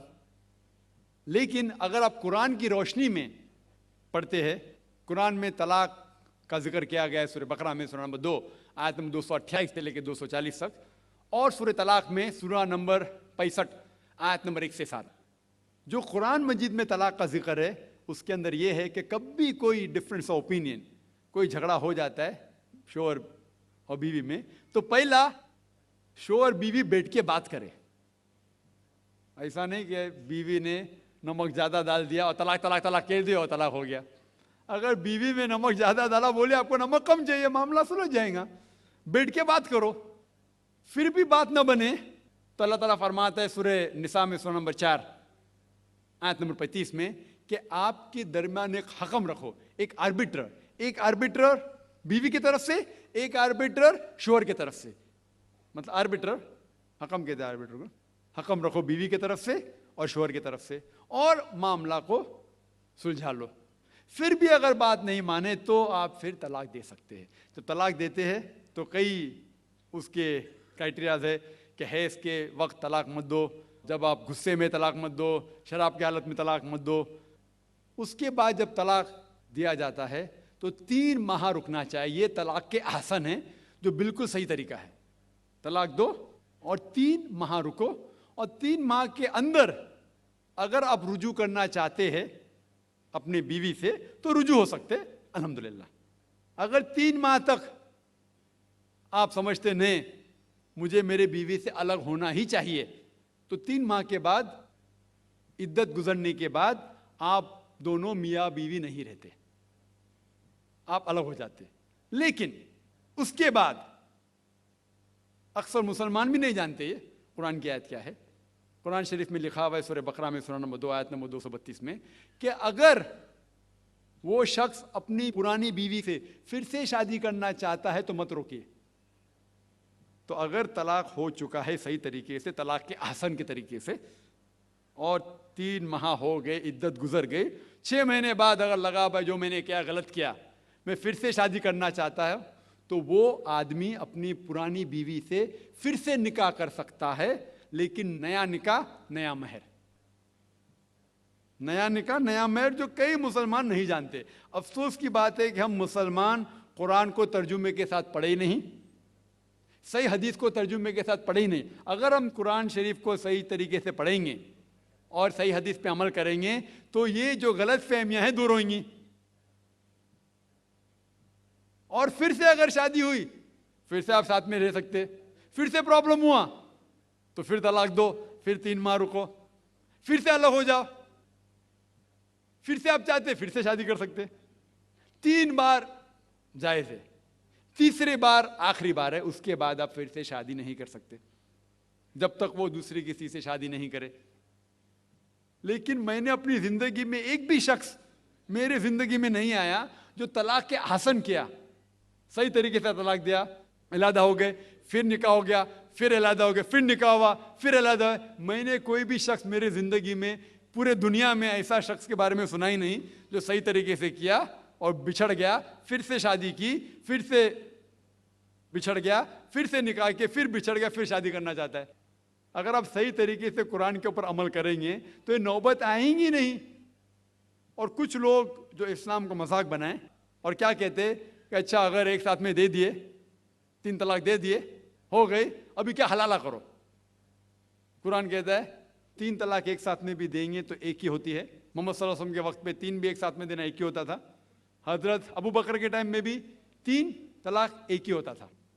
हजरत उमर के दौर में लोग जो कहते 3 तलाक 3 होती है, कई उलमा कहते हैं कि उनने ये अपने फतवे पे रुजू किए और उन्हें अफसोस था कि ये फतवा उन्हें दिए, और कई लोग कहते नहीं उनका फतवा सही था। इसमें उम्मत का इख्तिलाफ है। लेकिन अगर कुरान की रोशनी में देखेंगे तो 3 तलाक एक साथ में भी देंगे तो एक ही होती है।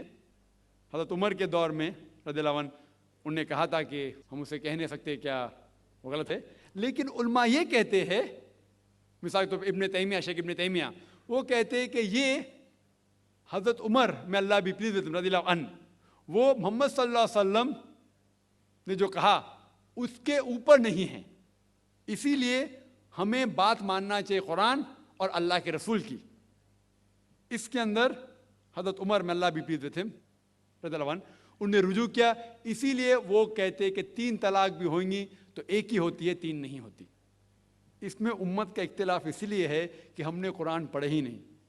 हम अगर कुरान पढ़ेंगे सही तरीके से और जाने, कई लोग ये समझते हैं कि तलाक के लिए 3 बार बोलना जरूरी है, अगर 3 बार नहीं कहेंगे तलाक होती ही नहीं। वो उनकी नादानी है, वो उनकी जहालत है। तो हमें क्या करना चाहिए? ये मीडिया उछाल रही है, हम मुसलमानों को ये तलाक का तरीका जो सही तरीका है तलाक के हसन, उसको आम करना चाहिए और ये कहना चाहिए किस बुनियाद पे तलाक दी जा सकती है, कब दी जा सकती है, कैसे मौके पे दी जा सकती है, देना चाहिए क्या नहीं। तो ये सब अगर हम मुसलमान आम करेंगे तो इंशाअल्लाह ये इख्तिलाफ जो उम्मत में है वो नहीं रहेगा और मीडिया उसे उछाल रही है। जी हाँ भाई साहब, आपका नाम और आपका? मेरा नाम रवि कोहली है सर। डॉक्टर साहब, मेरे पेरेंट्स हिंदू थे पर मैं अपने को हिंदू नहीं मानता हूँ, मैं अपने को इंसानियत मानता हूँ, इंसान मानता हूँ। बाई चांस मैं जमा हूँ हिंदू जगह घर और आप जमे हैं इस्लाम के घर और दूसरे जमे उनके घर, पर सबसे ज़्यादा है इंसानियत। और अभी तक मज़हब ने, कोई भी मज़हब हो, इंसानियत के ऊपर अमल नहीं किया। आपने 12-13 साल से इसमें स्टडी कर रहे हैं, मैंने 30 साल से स्टडी कर रहा हूँ, बाल मेरे सफ़ेद हो गए हैं, रोटी के लिए मैं बिजनेस करता हूँ। पर जो किताबों के आपने पढ़े हैं, आपने ये जांच की वो किताबें किसने लिखी हैं? हजारों साल बाद लिखी हैं। पहले एक ज़बान की बात होती थी, कोई राम राम राम कह के उसके कहावत है मर मर मर कहने लगा, उसको पूजना है। वेदा ऐसी थी, ग्रीक मैथोलॉजी ऐसी थी, इजिप्शियन मैथोलॉजी ऐसी थी, इब्राहिम से लेके मोसेस तक और आपके मोहम्मद साहब के तक। आपका मोहम्मद साहब का जो किताब लिखेगी कुरान 50 साल बाद लिखेगी, और नहीं 40-50 कोई भी हो। पर मुझे माफ करना साहब, मैं आपसे एक सवाल ये उड़ना चाहता हूँ, हम सब इंसान हैं, इंसान को एक करके सब मजहब 21st सेंचुरी में इंसानियत मजहब क्यों नहीं बनाते? जो आप ठहरा, मैंने अभी खत्म नहीं किया जनाब, मैंने हमने खत्म नहीं किया। हाँ, मैं ये कह रहा हूँ साहब, आप अपना पर्सनल मजहब है रखिए, अपने घर में रखिए, बस स्टेट में और दूसरों के ऊपर ना लाइए, वार ना करिए, लड़ाई ना करिए। एक माफ़ी चाहता हूँ, ऐसी हज़ारों चीज़ें मैं दूसरे मज़हब में निकाल सकता हूँ। मैं आपसे पूछना चाहता हूँ, खलीफा 40 साल के अंदर मर गए, मर्डर हुए, असैसिनेट हुए, और अली साहब जो थे वो ग्रैंड सर हमारे पैगंबर के थे। ये चीज़ों के हवाला दूसरों में भी है, मैं हज़ारों दे सकता हूँ, पर इसका सवाल मैं आपसे कहना चाहता हूँ। भाई साहब ने अच्छा सवाल पूछा, लंबा था, तकरीर थी छोटी। भाई साहब ने कहा कि वो हिंदू धर्म में पैदा हुए लेकिन हिंदू नहीं है, इंसान है। क्यों ना हम एक मज़हब इंसानियत बनाते हैं? उनका जो कहना है वो इंसान है। भाई साहब, हर शख्स, हर इंसान जो पैदा होता है वो इंसानी होता है, लेकिन सिर्फ इंसान होना काफ़ी नहीं है, इंसान होना ज़रूरी है। हर मुसलमान पहले इंसान होना ज़रूरी है उसे। इस्लाम की सारे बातें, एक भी बातें मैंने कहा मैं तकरीर में, इंसानियत के खिलाफ नहीं है, एक भी बातें। मैं चैलेंज करता हूं, आप एक भी बात इस्लाम की बुनियादी बात बताओ जो इंसानियत के खिलाफ है। मुसलमान होने के लिए अच्छा इंसान होना ज़रूरी है। अगर आप अच्छे इंसान नहीं हैं तो मुसलमान हो ही नहीं सकते। लेकिन सिर्फ अच्छा इंसान होना काफ़ी नहीं है। मिसाल के तौर पे डॉक्टर बनने के लिए 10वीं पास करना ज़रूरी है, फिर 12वीं, फिर डॉक्टरी। तो मैं कहूँगा डॉक्टर बनने के लिए स्कूल पास करना ज़रूरी है, लेकिन स्कूल पास करना काफ़ी नहीं है। तो इस्लाम में अच्छा मुसलमान बनने के लिए अच्छा इंसान बनना ज़रूरी है, लेकिन सिर्फ अच्छा इंसान बनना काफ़ी नहीं है। समझ रहे? क्यों? क्योंकि इंसान को जिसने पैदा किया उसकी इबादत करना ज़रूरी है। जिसने आपको पैदा किया, जिसने आपको पैदा किया, उसकी अगर आप इबादत नहीं करेंगे तो इंसानियत के नाम पे कलंक है। आप कहते हैं कि मज़हब, जितने मज़हब है सब भेदभाव पैदा करता है, नफरत पैदा करता है। आपने कहा, शंकराचार्य ने बिल्कुल सही कहा। शंकराचार्य ने कहा कि कोई भी मज़हब नहीं सिखाता कि आपस में भेदभाव करना। उनकी भी स्टडी है, मेरी भी स्टडी, आपकी भी स्टडी है। आपने कहा कि मैंने 10-12 साल किए, आपने 30 साल किए। अगर आप 30 साल किए उसका मतलब नहीं कि आप मुझसे अच्छे हैं, ज़रूरी नहीं। मैंने नहीं कहा कि आपने कहा, मैंने ये भी नहीं कहा कि आपने कहा। मैंने कब कहा कि आपने कहा? मैं कह रहा हूं, मैंने कब कहा कि आपने कहा? मैं कह रहा हूं क्योंकि आपने कहा कि अब 30 साल की स्टडी की। मैं हिंदू मजहब पे भी चंद साल के अल्हम्दुलिल्लाह सुम्मा अल्हम्दुलिल्लाह कई शंकराचार्य से बात की, कई स्वामी जी से बात की, कई प्रीस्ट और फादर से अमेरिका में की। मैं तो अभी तक जवान हूं माशाअल्लाह, अल्लाह का फजल है, अल्लाह का फजल है। आपने कहा कि मजहब भेदभाव करता है, यह कहना बिल्कुल गलत है। मजहब भेदभाव नहीं करता। जो मजहब के मानने वाले हैं वो मजहब को सही तरीके से नहीं समझते हैं, इसीलिए भेदभाव पैदा करते, वो अलग बात है। गलती है मजहब के मानने वाले की, मजहब की नहीं। ये कह रहे हैं कि मजहब की, मिसाल के तौर पे एक मर्सिडीज कार है, मर्सिडीज कार है, मुझे ये जानना है कि मर्सिडीज कार कितनी अच्छी है। तो एक ड्राइवर मर्सिडीज कार चलाते जो ड्राइविंग जानते ही नहीं और मर्सिडीज कार को ठोक देते, तो किसकी गलती है, मर्सिडीज गाड़ी की कि ड्राइवर की? अगर आपको जानना है मर्सिडीज का कितनी अच्छी है तो आपको ये देखना चाहिए स्पेसिफिकेशन, उसका पावर कितना है, हॉर्स पावर कितना है, माइलेज कितना है, सेफ्टी मेजर कितना है, उसकी तहकीक करने के बाद आपको कहना चाहिए कि कितनी अच्छी मर्सिडीज कार है। अगर जानना चाहिए कितनी अच्छी है तो उसको बिठाओ जो ड्राइविंग जानता है। तो इसीलिए इस्लाम को जानने के लिए मुसलमानों को मत देखो, अगर देखना है तो मोहम्मद सल्लल्लाहु अलैहि वसल्लम को देखो। आप मुझे मत देखो, मुझे मत देखो, हमारे आज के मुसलमान को मत देखो।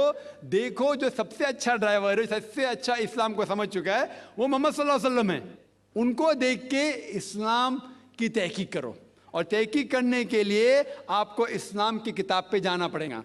और आपने जो कहा आखिर के अंदर कि सारी मजहब किताब बाद में लिखी गई, पहला कहना था, आप काफ़ी हद तक के सही है, आप काफ़ी हद तक के सही है कि आप बिल्कुल सही फरमाते, लेकिन यह कहना कि सारी मजहब की किताब उसमें गलती है।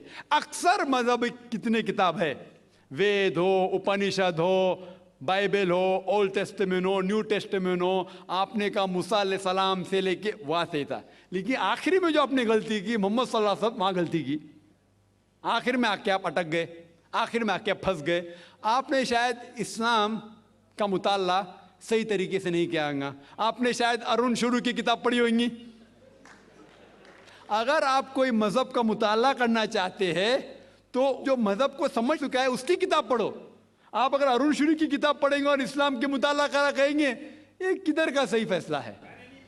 ना मैं कहता हूं अरुण शुरू जैसे लोग की पढ़ी होंगी, क्योंकि जब भी कुरान नाजिल हुआ, जब भी कुरान की आयत नाजिल होती थी, मोहम्मद सल्लल्लाहु अलैहि वसल्लम अनपढ़ थे।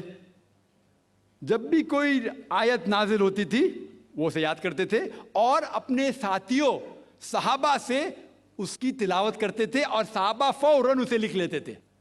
तो मोहम्मद सल्लल्लाहु अलैहि वसल्लम की मौजूदगी में हर आयत लिखी जाती थी और वो उसे चेक कर, मिसाल के तौर पे इक़रा बिस्मि रब्बिकल लज़ी खलक़ आयत नाजिल हुई, उन्होंने याद किया, सहाबा से कहा, सहाबा ने लिखा इक़रा बिस्मि रब्बिकल लज़ी खलक़, पढ़ के सुनाओ, पढ़ा, हाँ सही। अगर गलती होती तो वहीं टोक देते थे। तो मोहम्मद सल्लल्लाहु अलैहि वसल्लम की मौजूदगी में जब भी अल्लाह सुब्हानहू व तआला आयत नाजिल करते थे वो याद करते थे और लिखवाते थे और चेक भी करते थे। सारा कुरान मजीद मोहम्मद सल्लल्लाहु अलैहि वसल्लम की मौजूदगी में लिखा गया। आप जो कह रहे वो हजरत उस्मान का जिक्र कर रहे, वही तो अफसोस की बात है, आपने सही मुताला किया ही नहीं। हजरत उस्मान ने कई साल बाद, 40-50 साल बाद, जो आप कह रहे हैं 40-50 यहाँ से आपको आया, उनने क्या कहा कि इस कुरान मजीद का जो नुस्खा है उसको और नुस्खे बनाए जाए और बाकी लोग में फैला दिया जाए, क्योंकि लोग को इख्तिलाफ था रवानगी के अंदर। तो उसको दूर करने के लिए हजरत उस्मान रज़ियल्लाहु अन्हु उनने कहा कि जो नुस्खा मोहम्मद सल्लल्लाहु अलैहि वसल्लम की मौजूदगी में था उनने अपनी बीवी को दिया, हजरत हफ्सा को, और जो हजरत उमर की बेटी थी उनके पास महफूज था, उनने लिया, और 5-6 साहबा जो ज़ैद बिन थाबित रज़ियल्लाहु अन्हु उनकी सदारत में उसकी नकल की और ये नकल हुए नुस्खे को दुनिया के अलग अलग जगह पे फैलाइए। और एक नुस्खा अब भी मौजूद है कोप्टा की म्यूजियम में, कोप्टा की म्यूजियम इस्तांबुल में। तो आप जो जिक्र कर रहे हैं वो उतारे हुए कुरान शरीफ का जिक्र कर रहे, जो हकीकत में कुरान शरीफ है वो मोहम्मद सल्लल्लाहु अलैहि वसल्लम की मौजूदगी में लिखा गया था। उनने खुद उसको चेक की क्या सही था, और जब भी आयत नाजिल होती थी अपनी सही जगह पे उसे लिखवा लेते थे मोहम्मद सल्लल्लाहु अलैहि वसल्लम। तो ये कहना बाकी मजहब की किताब में अक्सर अब सही है।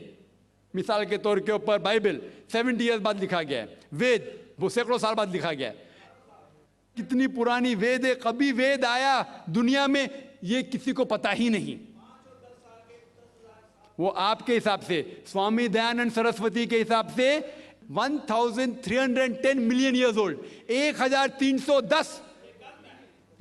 आप थोड़ी ठेकेदार है मजहब के, आप ठेकेदार है मजहब के क्या? नहीं ठेकेदार है ना।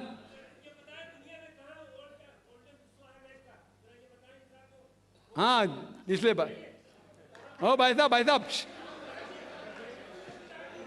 ना, बिल्कुल सही भाई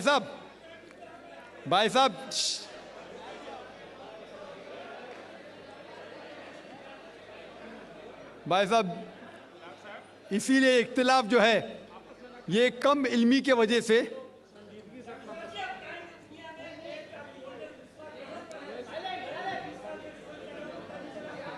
वेद का क्या नहीं, सब लोग चुप हो जाए। भाई साहब ने कहा कि दुनिया का सबसे ओल्डेस्ट स्क्रिप्ट वेद है, वो कुछ हिस्टोरियंस कहते हैं। बट ओल्ड होना मतलब नहीं कि सही, जो कुछ ओल्ड है वो सबसे बेहतर होना जरूरी नहीं। मिसाल के तौर पे मेरे पास पुरानी गाड़ी है 50 साल पुरानी, उसका मतलब नहीं कि नई गाड़ी से अच्छी है। ये भी हो सकता है कि पुरानी गाड़ी नई गाड़ी से अच्छी हो सकती है। मेरे पास मर्सिडीज कार है 5 साल पुरानी, जो नई मारुति से अच्छी होंगी। तो ये कहना कि कोई किताब है कोई मजहब पुराना इसलिए बेहतर है, बिल्कुल गलत है। जो आदमी को अक्ल है वो कभी भी ऐसा नहीं कहेगा कि पुरानी चीज बेहतर नई चीज बेहतर। वो चीज बेहतर है जो हक के ऊपर है, जो चीज हक के ऊपर है वो चीज बेहतर है। तो भाई साहब आपकी जो तहकीक है मजहबी किताबों पे जरा कमजोर और गलत है। आपको फिर से और 30 साल लगाने पड़ेगा इंशाअल्लाह। यस सिस्टर, इंशाअल्लाह। जी हाँ बहन बोलिए आप। अस्सलाम वालेकुम। वालेकुम अस्सलाम वरहमतुल्लाहि वबरकातुह। I am Sana Mariam, I am a student. It's really hard to pay gratitude towards Allah for giving us such a nice personality in the form of Dr. Zakir Naik.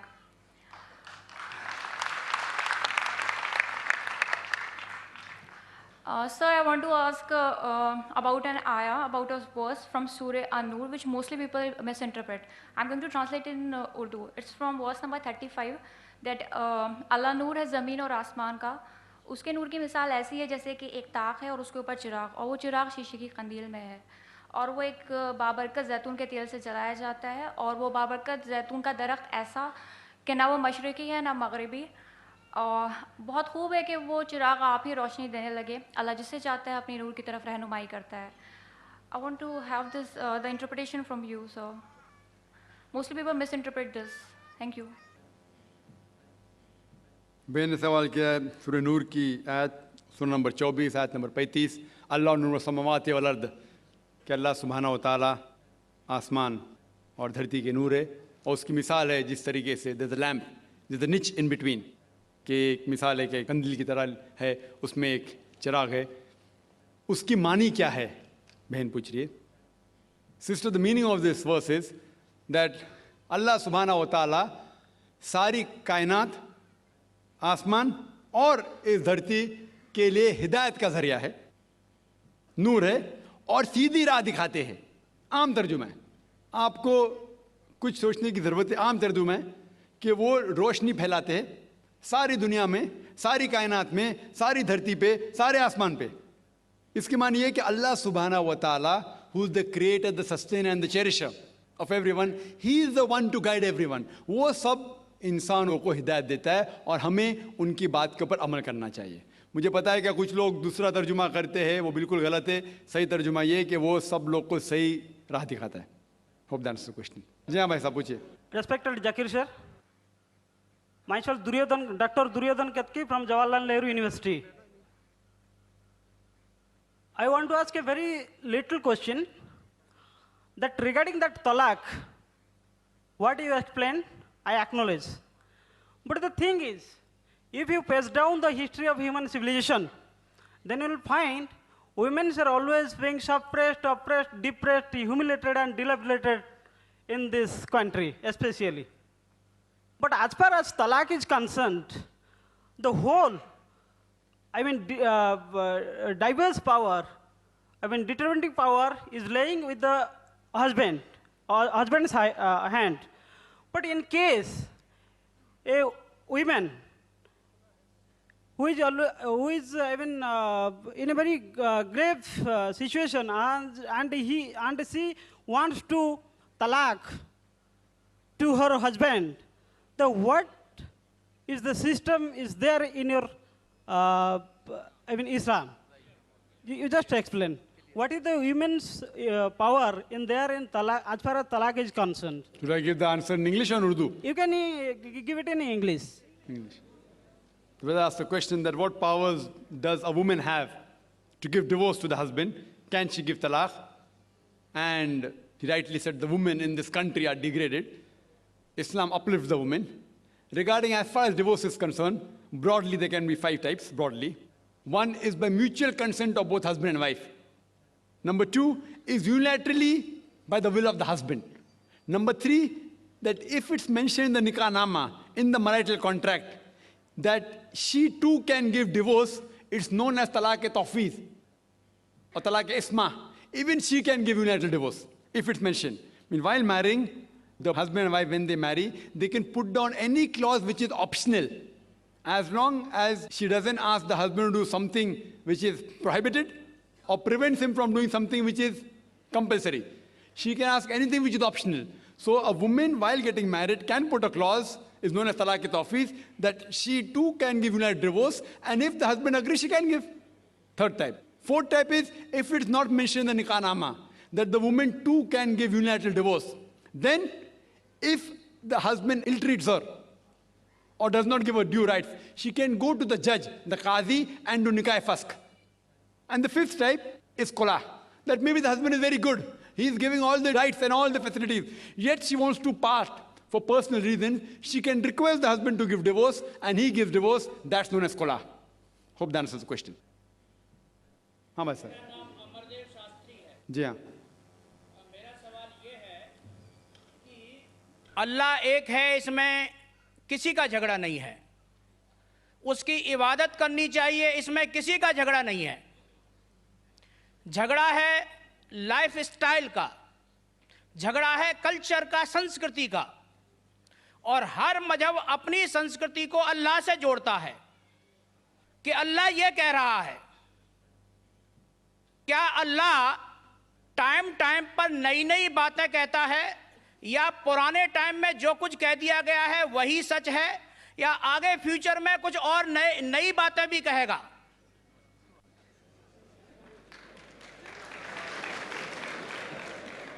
भाई साहब का अच्छा सवाल था कि किसी को 2 राय नहीं कि अल्लाह एक है, भगवान एक है।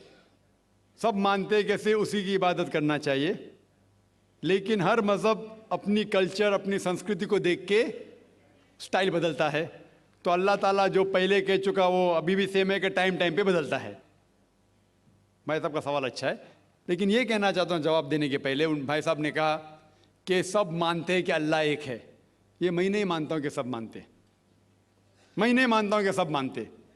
ये मेरा फील्ड है, ये मेरा फन है गैर मुस्लिम से बात करना। मैं ये नहीं मानता हूँ कि हर गैर मुस्लिम मानते अल्लाह एक है, कि भगवान एक है। कई लोग भगवान में मानते ही नहीं, नास्तिक कहते हैं। और जो लोग कहते हैं भगवान में मानते हैं, हर कोई एक में नहीं मानता। कितने लोग 3 में मानते, कितने लोग 100 में मानते, कितने लोग सब कुछ भगवान मानते हैं। तो पहले आपके जो सवाल का जो पहला था, हर इंसान मानता है भगवान एक है, उससे मैं मुत्तफिक नहीं हूं। दूसरी चीज कि सब एक ही भगवान, एक ही ईश्वर को पूछते हैं कि इबादत करते, ये भी मैं नहीं मानता हूं। ये बात है कि अक्सर लोग मानते हैं कि भगवान एक है, यहां तक के तो सही है अक्सर, सब ने अक्सर, लेकिन एक ही भगवान को पूछते ये बिल्कुल गलत है। सब लोग एक भगवान को नहीं पूछते। मिसाल के तौर पे अक्सर कुरान की आयत है, कुरान की आयत है कि जो लोग कहते हैं कि एक भगवान को मानते हैं लेकिन और को भी पूछते हैं, उसे कहते हैं शिर्क। आप पूछेंगे आम इंसान भगवान है के मालिक है के बोलेंगे, लेकिन जा रहे पूज रहे, बुद्ध को पूज रहे, कभी इसको पूछते कभी उसको पूछते। तो ये आप अगर धर्म की किताब पढ़ेंगे, बाइबल पढ़ो, वेद पढ़ो, ये सब इसकी मुमानियत है। ये हराम है कि किसी और को पूजना। इसके बावजूद धर्म के मानने वाले अक्सर दूसरी चीज को पूछते हैं जो बिल्कुल गलत है। तो ये कहना कि इंसान एक ही भगवान में मानता है और उसी को पूछता है बिल्कुल गलत है। आप देखेंगे आमतौर पर जो फर्क है कि जो कुरान की आयत है ताला विला कलमतिन सवाइम बैना बैनकुम, आपस में उस चीज पे आओ जो हम और आप में यकसा है। सबसे पहली बात है अल्लाह नाबुदा इल्लल्लाह, कि हम एक ही ईश्वर, एक ही भगवान की इबादत करें। एक ही भगवान में मानना काफी नहीं, मानने के अलावा उसी की इबादत करना और किसी की नहीं। आपका अहम सवाल कि हर मजहब एक ही भगवान कहता है, ये बिल्कुल सही है। एक ही भगवान की इबादत कहना कि बिल्कुल सही है, लेकिन अपने तहजीब के हिसाब से बदलते रहता है, ये कहना गलत है। और अल्लाह ताला कितने बार बदलता है? ये कह सकते हैं कि टाइम जाने के वजह से किताबें बदलती गई। अल्लाह का जो पैगाम है, बेसिक पैगाम, वो सेम है, वो बदलता नहीं कि अल्लाह एक है, एक ईश्वर की इबादत करो, वो बदलता नहीं। उसके कुछ चीजें, ऊपरी चीजें शायद बदले। मिसाल के तौर पे किस तरीके से इबादत करना, हम जिस तरीके से सलाह पढ़ते हैं वो 1400 साल पहले मोहम्मद सल्लल्लाहु अलैहि वसल्लम पैगंबर के जरिए नाजिल हुआ। लेकिन जो मेन है कि एक ही ईश्वर है, एक ही ईश्वर की इबादत करना चाहे, वो कभी भी नहीं बदलेगा। लेकिन टाइम जाने के वजह से जो मजहबी किताबें लोग बदलते गए।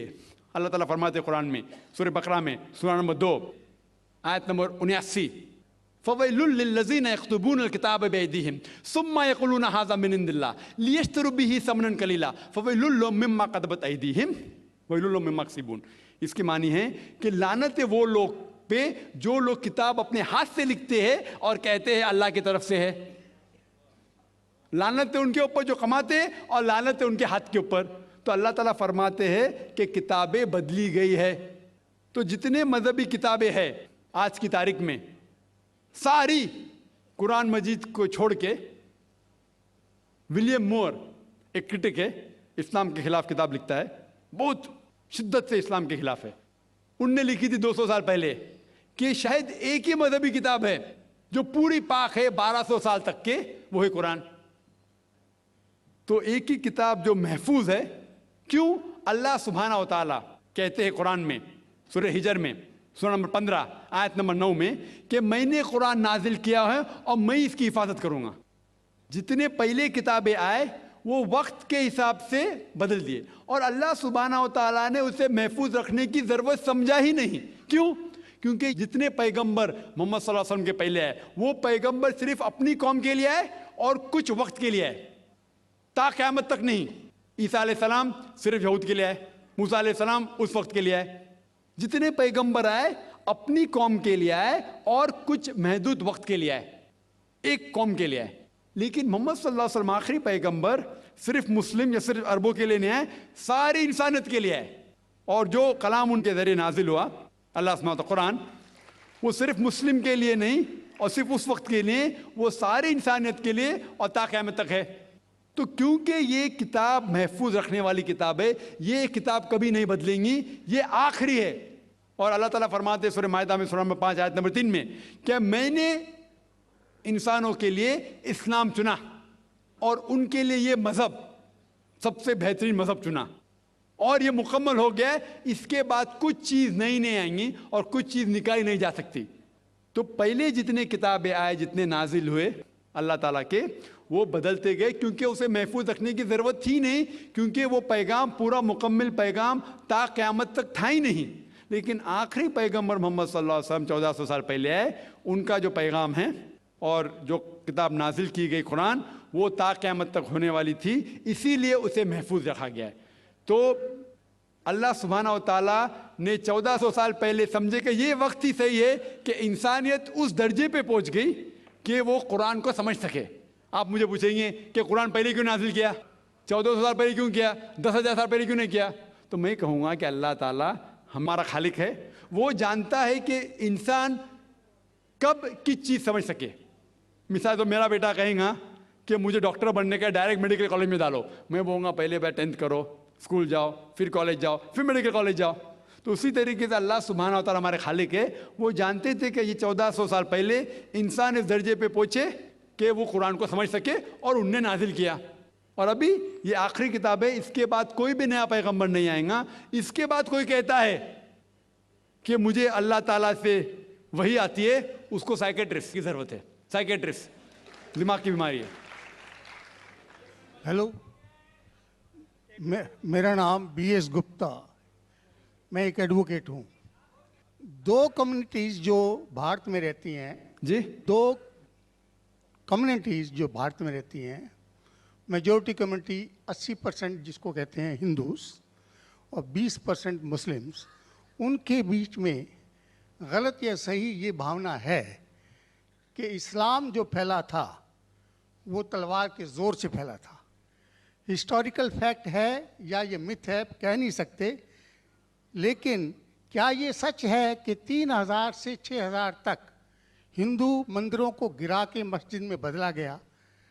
क्या ये सच है कि स्पेशली औरंगज़ेब के वक्त में हज़ारों लाखों हिंदुओं को ज़बरदस्ती उनके जनेऊ काट के उनको मजबूर किया गया कि वो मुसलमान बने? नंबर 2, जो कि आज के समय के अनुसार एक सवाल मैं पूछ रहा हूँ, हिंदुओं पर हिंदू मैरिज एक्ट लागू है, जिसकी परिभाषा में सिवाय क्रिश्चियंस और मुस्लिम्स को छोड़ के बुद्ध, जैन को, सिखों को, सबको शामिल किया गया है। क्या मुसलमानों का ये कहना नहीं बनता कि आप सबको शामिल करते हैं हिंदू मैरिज एक्ट में, इसका नाम बदल के एक ऐसा एक्ट बनाया जाए जो सब पे लागू हो, या इसके अल्टरनेटिवली एक यूनिफॉर्म सिविल कोड जो दोनों धर्मों के अच्छे टेनेट्स को शामिल करे, उसको लागू किया जाए? एक चीज़ मैं ये समझता हूँ कि मुस्लिम लॉ में जो विल है, जिसके अंदर ये लिखा है कि 1/3 से ज़्यादा कोई विल नहीं कर सकेगा, इसका मैं इनकॉर्पोरेशन अगर यूनिफॉर्म सिविल कोड बनता है तो मैं चाहूँगा कि वो हिंदुओं पे भी लागू हो। ये नहीं है कि हिंदू मैरिज एक्ट को अगर इंडियन मैरिज एक्ट में बदला जाए तो मुसलमानों पे लागू हो और हिंदुओं पे कोई चीज़ ना आए। मुझे इस्लाम में ये चीज़ बहुत अच्छी लगी।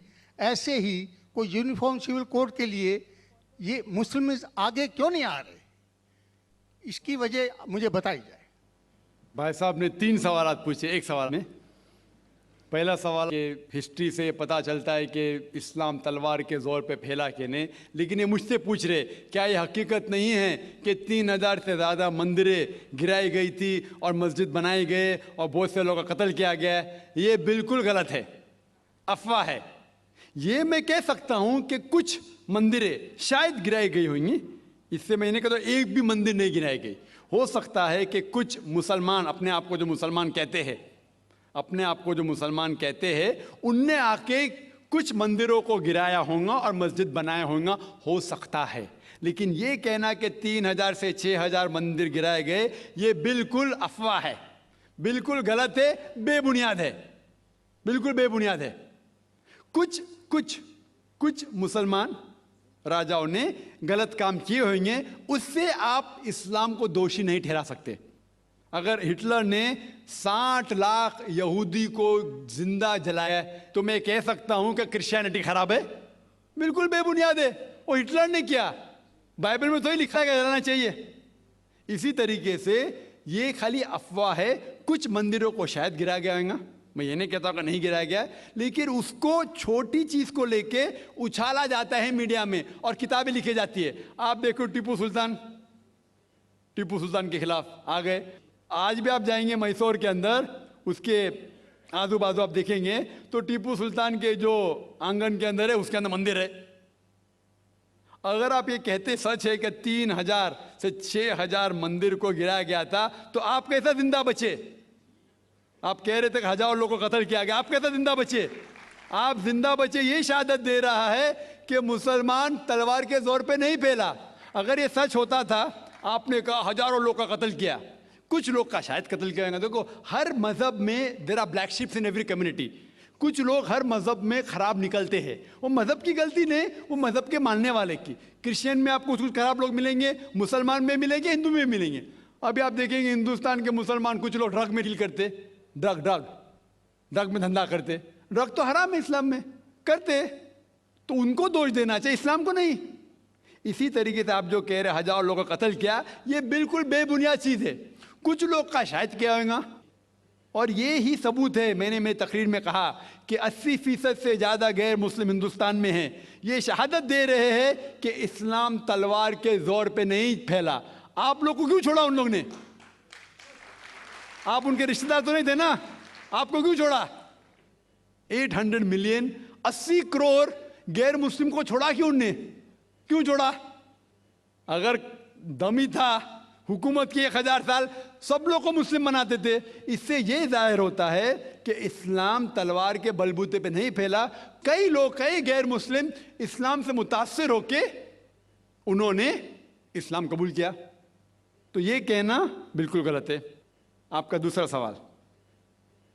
सवाल कि हमें क्या करना चाहिए? ये अलहदा लॉ नहीं होना चाहिए, सब एक ही कॉमन सिविल कोड होना चाहिए, और सब मजहब की अच्छी चीजें लेके कॉमन सिविल कोड करना चाहिए। मैं आपके बिल्कुल साथ हूं, बाकी मुसलमान शायद आपके खिलाफ होंगे, मैं आपके साथ हूं। क्यों मैं साथ हूं आपके?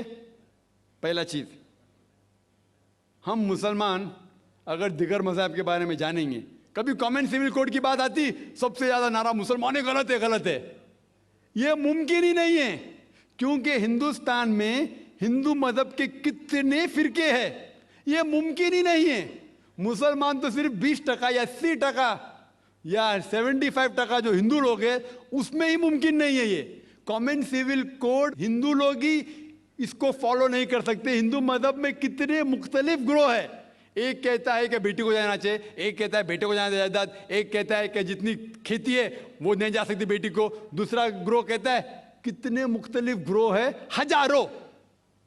ये मुमकिन ही नहीं है पास होना, मुमकिन ही नहीं। मैं कहता हूं ये अफसोस की बात है कि हम मुसलमान जानते ही नहीं, हमको आवाज करने की जरूरत ही नहीं है। ये खाली हमें छेड़ रहे हैं। क्या कर रहे? छेड़ रहे हैं और हम उकसा जाते। Point number 1। पॉइंट नंबर 2, मान लो आप लोग कबूल करते हैं कि कॉमन सिविल कोड होना चाहिए। आपने क्या कहा कि सारे धर्मों के अच्छी बात को लेना चाहिए। बिल्कुल सही। मेरा पहला सवाल, आप इस्लाम में एक चीज बताओ जो इंसानियत के खिलाफ है, तो हम निकाल देंगे उसको।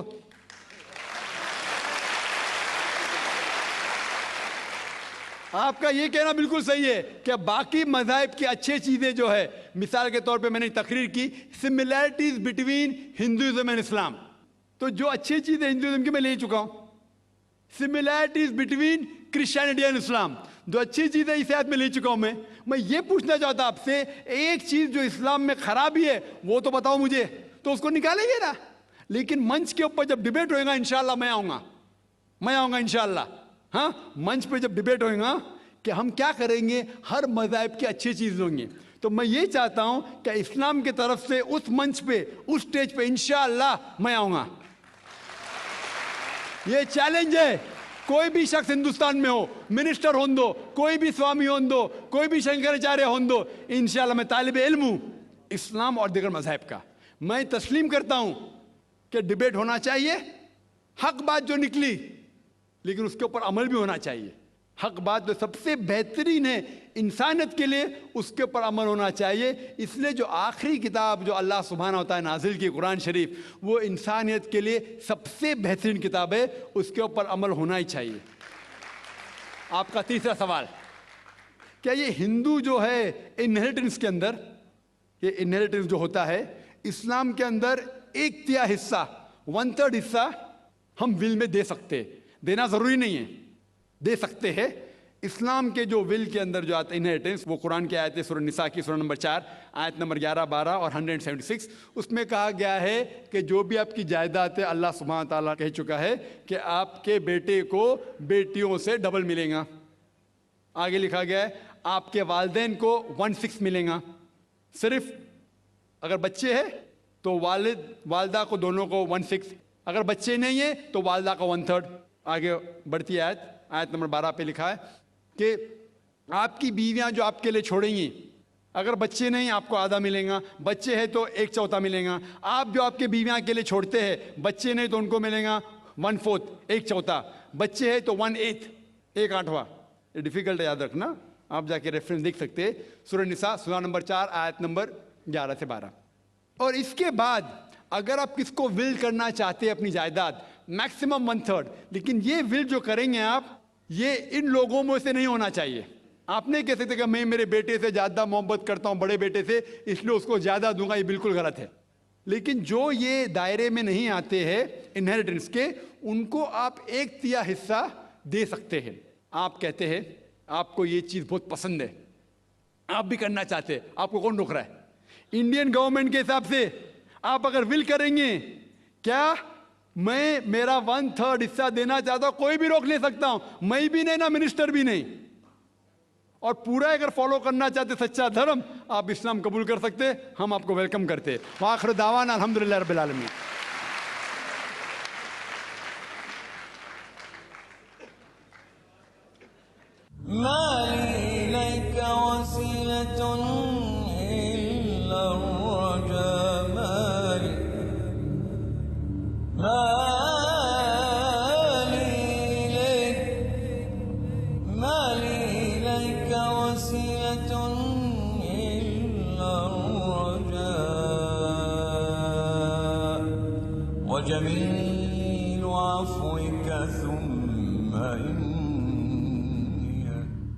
Down the ages past, Allah sent His messengers to deliver humankind from darkness to light.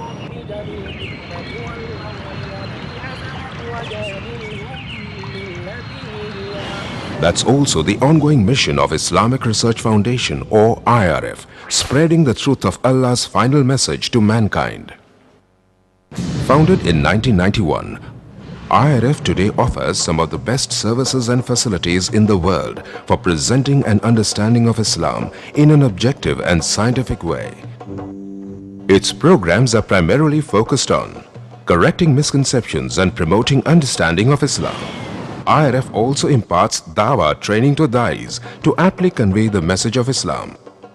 Dr. Zakir Naik, President of IRF, reaching out across countries worldwide, from America to Europe to Africa to Asia to Australia, strives to clarify Islamic viewpoints. He dispels the many media myths and anti-Islamic prejudices propagated the world over by anti-Islamic forces. IRF today is creating a change in the hearts and minds of millions of Muslims and non-Muslims worldwide towards a proper understanding and respect for Islam. Have a question or doubt about Islam and its teachings? Now you know one of the best resource centers to get convincing answers from is Islamic Research Foundation, Mumbai, India. For more information, log on to our website www.irf.net.